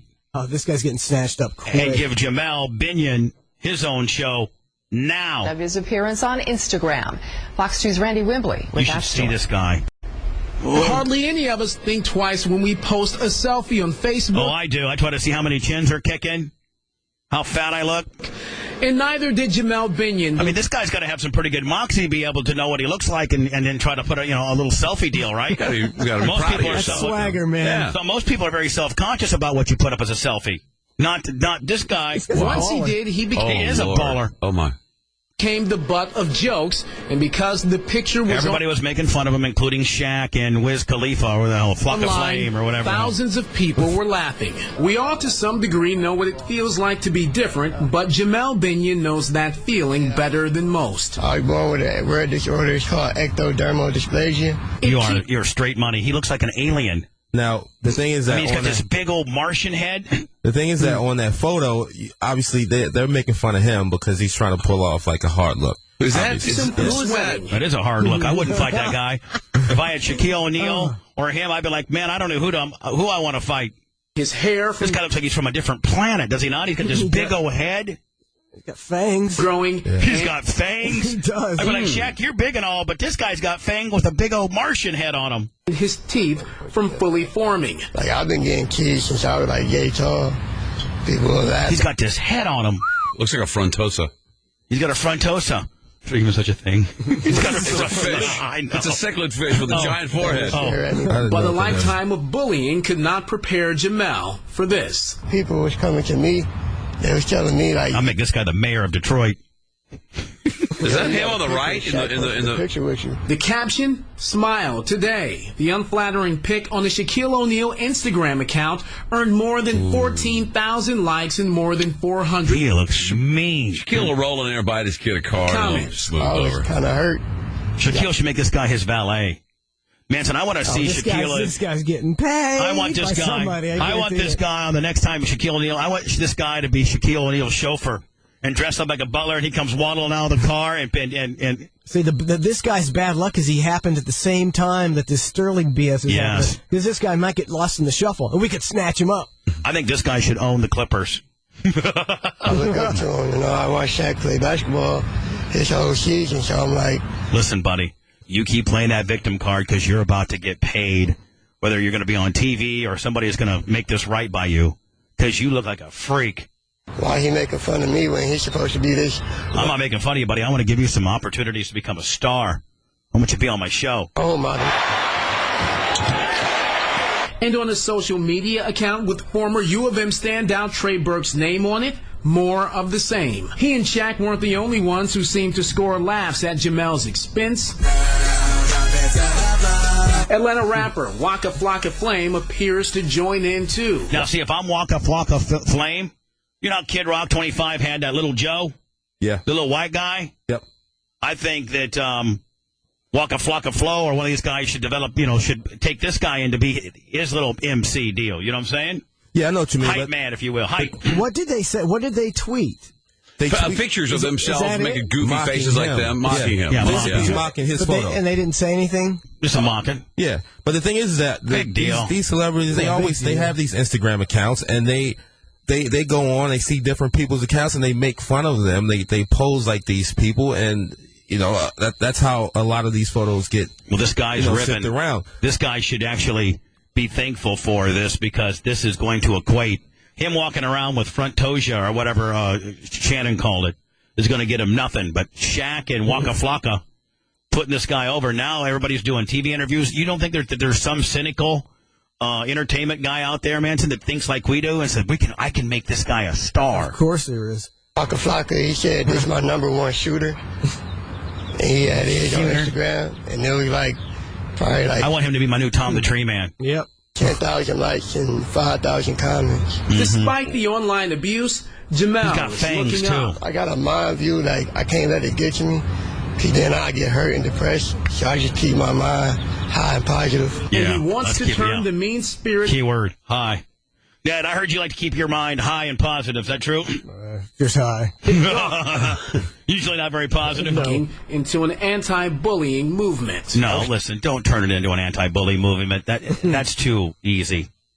You need to turn it into a pro getting paid, because you look like a Martian right now, buddy, and this is the best it's get. Hopefully somebody can grab a hold of you and handle you so that this isn't your 15 minutes of fame, because you got a very unique look. You got fangs. And a big forehead. Big 5 head. You are a freak. You know that they're now going to apologize for this. But here's the deal, more than man. likely, because this guy went out. He went to the news. They're going to do more than apologize. But they do it. This happens to a lot of different people. Jet skis and if cars. If America can fall in love with some deep-voiced, dumb, homeless guy from Columbus, Ohio, yep, and Kraft macaroni and cheese make him this, and he's this instant celebrity. Well, he had a great voice, and he sucked. He had no entertainment value at all. He was boring. If I'm Dr. Phil, I got this guy on my show tomorrow. Yeah, this guy's solid gold. Talking about all the trials and tribulations with growing up looking like a black-fanged alien.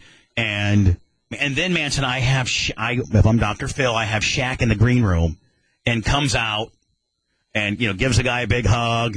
And then Shaq tells all his, trials and tribulations growing up being a big black, when he was in 7th grade, he was, as big as Wilt Chamberlain, because he probably got ribbed, right? Yeah.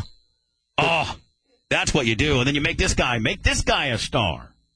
I want to see this guy pimping white bitches. Chad, I want this guy to be on Black on Blondes. Oh, you're a sick man. Ned. So do I. You're a sick man, Bubba. Shame on you. Good idea, boss. Starting like a whole little thing called Hug, Don't Judge. Now listen, buddy, you're only going to make so much money with Hug, Don't He's Judge. taking that way out of context because if you look on Shaq's Instagram, he does it all the time, taking different photos of weird-looking people, yeah. And he will make that same face and post now, it side by side on his Instagram. 25, isn't there a certain amount of, if Shaq puts you over, if Shaq makes fun of you, you got the Shaq rub. Exactly. Right, man? Isn't that coming, Manson, from the same thing that any kind of press is not bad press? Bad press is good press if you're getting the Shaq rub, you got, 45 followers before Shaq gave you the rub, and now you got 45,000, and you probably got some TV deals. Is it really that bad what he's doing for you? Should be loving it. Right. And the guy's sensitive about his look, but at the same time, you have an Instagram. I mean, you're posting all this stuff to social networks. You can't be sensitive about your look if you're throwing your look out there. What you're saying is you can imitate anybody you want, but not retarded people, disabled people. Right. You can't. So that's discriminating against them. Right. Because you can go clown anybody else on their Facebook and make fun of them. That person, go up to them and show them that you differ from everybody else. So we contacted Shaquille. Yeah, you being different from everybody else is going to get you paid. And if Shaq hadn't have put the rub on you, buddy, you'd still just be some alienated black dude from Detroit.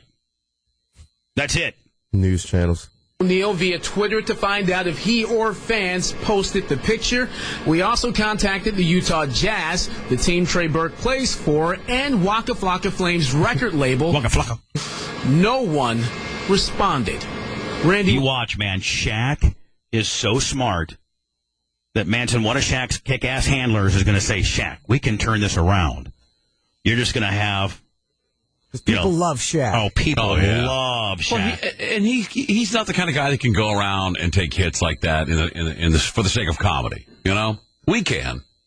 So he's gonna offer him a little bit of redemption, maybe. I say Shaq gets pretty much a free pass on this. I think Shaq gets a free pass. Care. But Shaq, does Shaq make it up to the guy? I think Shaq does get a free pass, Manson. But knowing Shaq, that he's going to be able to turn this, he's going to be proactive on it. Because he's busy, not busy, he got nothing going on. He's going to be proactive, and he's going to make this. Not only is he going to get a pass on it, but he's going to better himself by being somewhat baby facing. I think. Yeah. Just because Shaq's that way. Yet another teacher. 3 teachers today. 3 teachers blasted. I don't know if this one was BizDiz or not. Now the other one we had to move on because the police report the police officer sworn that the kid was BizDiz. So at this point there's no wiggle room. Move on to the next. Move on. Case closed. Steve, Stephanie Seabury is 22. Stephanie Seabury? Seabury. Oh, Stephanie Seabury. The latest. 3 of them in the news today. Years old. She was an English teacher. Is an English teacher here at Pfeiffer Middle School in the Cesar Rodney School District. She's not very hot. She's 22 years old. Pretty ugly, actually. Really? She looks like somebody who'd be on all gothed out on the Blair Witch Project. Ugh, they need to throw the book at her. Say that she had sex with a 13-year-old boy. Yep, nothing to see here. Some big fat rhino rally blasting a 13-year-old. That's completely not cool. Sorry.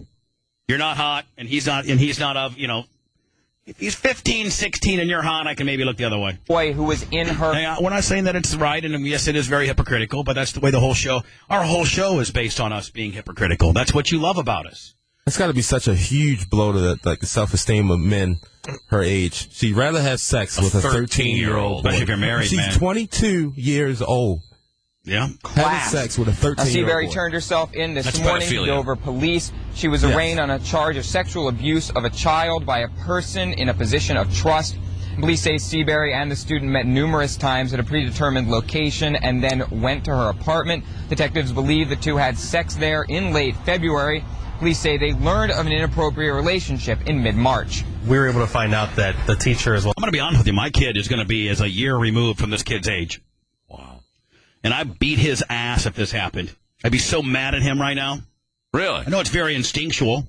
Manson, when your kids were if your two boys were 13, and will you not just be mad as hell at them? I'd be crazy. You stupid bastards, both of you.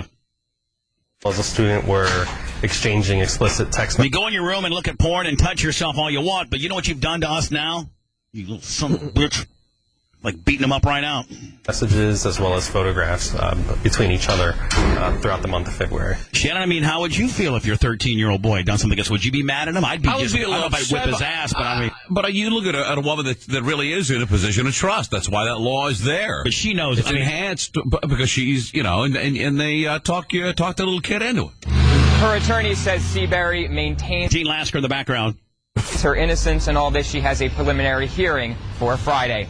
Reporting live in Kent County, Mike Chesney, WBOC News. I don't even hear. I don't remember the story. Now, that arrest comes on the heels of a Smyrna teacher being arrested on similar charges. Smyrna police say 37-year-old Jennifer Suarez, a teacher at Smyrna High School. Find me Jennifer Suarez because the teacher's look has a lot to do with my mindset. Jennifer Suarez from Smyrna was arrested on Friday on charges of having... Every day, 2 or 3 of them, like clockwork. Am I not right? Every day, 2 or 3 of them. Just like, am I right? It's an epidemic. It's crazy. Crazy-ass bitches. And very rarely do you see the paradigm guy, teacher, girl, right? 90% of the stuff that comes over our desk is female teacher, guy student. Yes? Right. Yep. This bitch is pretty ugly as well. This is a horrible crime.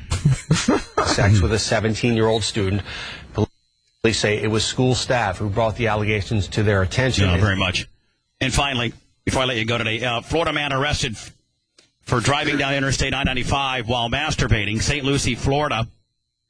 Florida FHP troopers arrested a man who was allegedly driving down Interstate 95 while masturbating in the nude after a semi-truck called 911 to report him. Corey Evans was pulled over after the driver reported that he slowed when the semi-truck slowed and sped up when the semi-truck accelerated while masturbating. Oh, he wanted the truck to see him. Yeah, he was... Ned, is that called putting on a show? Oh, yeah, putting on a show, man. Usually, though, it's women that put on shows for the truckers, not... Right. Men. Listen, I think guys probably masturbate in their car all the time, and I'm sure truckers see it all the time, but they keep on going. This guy tried to force it on the poor guy. Look, it gets boring out there on the road. I'm sure most truckers would appreciate a show, even if they were heterosexual. It's passing the top. Listen, this is the Chubby Chaser headed down 95 North. Rumor has it there's a guy in a Malibu that's putting on a show. He's about 50 yards from your backside. Come on, he likes to slow down and speed up. Want to know if you got your ears on? You got my ears on, buddy. You can get your papers on the deal. Oh my God! Look at this guy. He was putting on a show. Burger on 9. How about you, Nelly? Got the dome light on. Got the dome light. Speed up, and if he follows you up there on the upward deal, and then you slow back down, he goes cat and mouse deal. He's trying to put on a modern day show. I'm thinking about doing a steady speed so I can just observe this show, man. This guy, you see, he's doing nuts. Okay, put on a modern day highway show. How about you? Yeah. Break it right now. Well, Shannon wants to. The Big Tex wants to get on it. Big Tex, you got your ears on. How about you? That's a. Hello, Big Tex. Oh, hold on, Big Tex. Big Tex even was trying to talk sideways. There about it. It's a Big 10 for you, good Big Tex. I'll get on my show, Big Tex. How about Black Magic? Black Magic, you got your ears on, Black Magic? Got my ears on over there. Black Magic. You got did this guy put a show on for you? Bring it back. How about you? No, he didn't put on a show for me. I saw him with the old man over there. You don't even sound black when you're on the CB. You got to black it up a little bit more. I got a Caucasian up for you guys, so it's all good. You got a Caucasian mic. It makes you sound. Yeah, I got to make it a little more Caucasian for you. No, we want you to be. Black Magic's got to be straight. You're an urban trucker.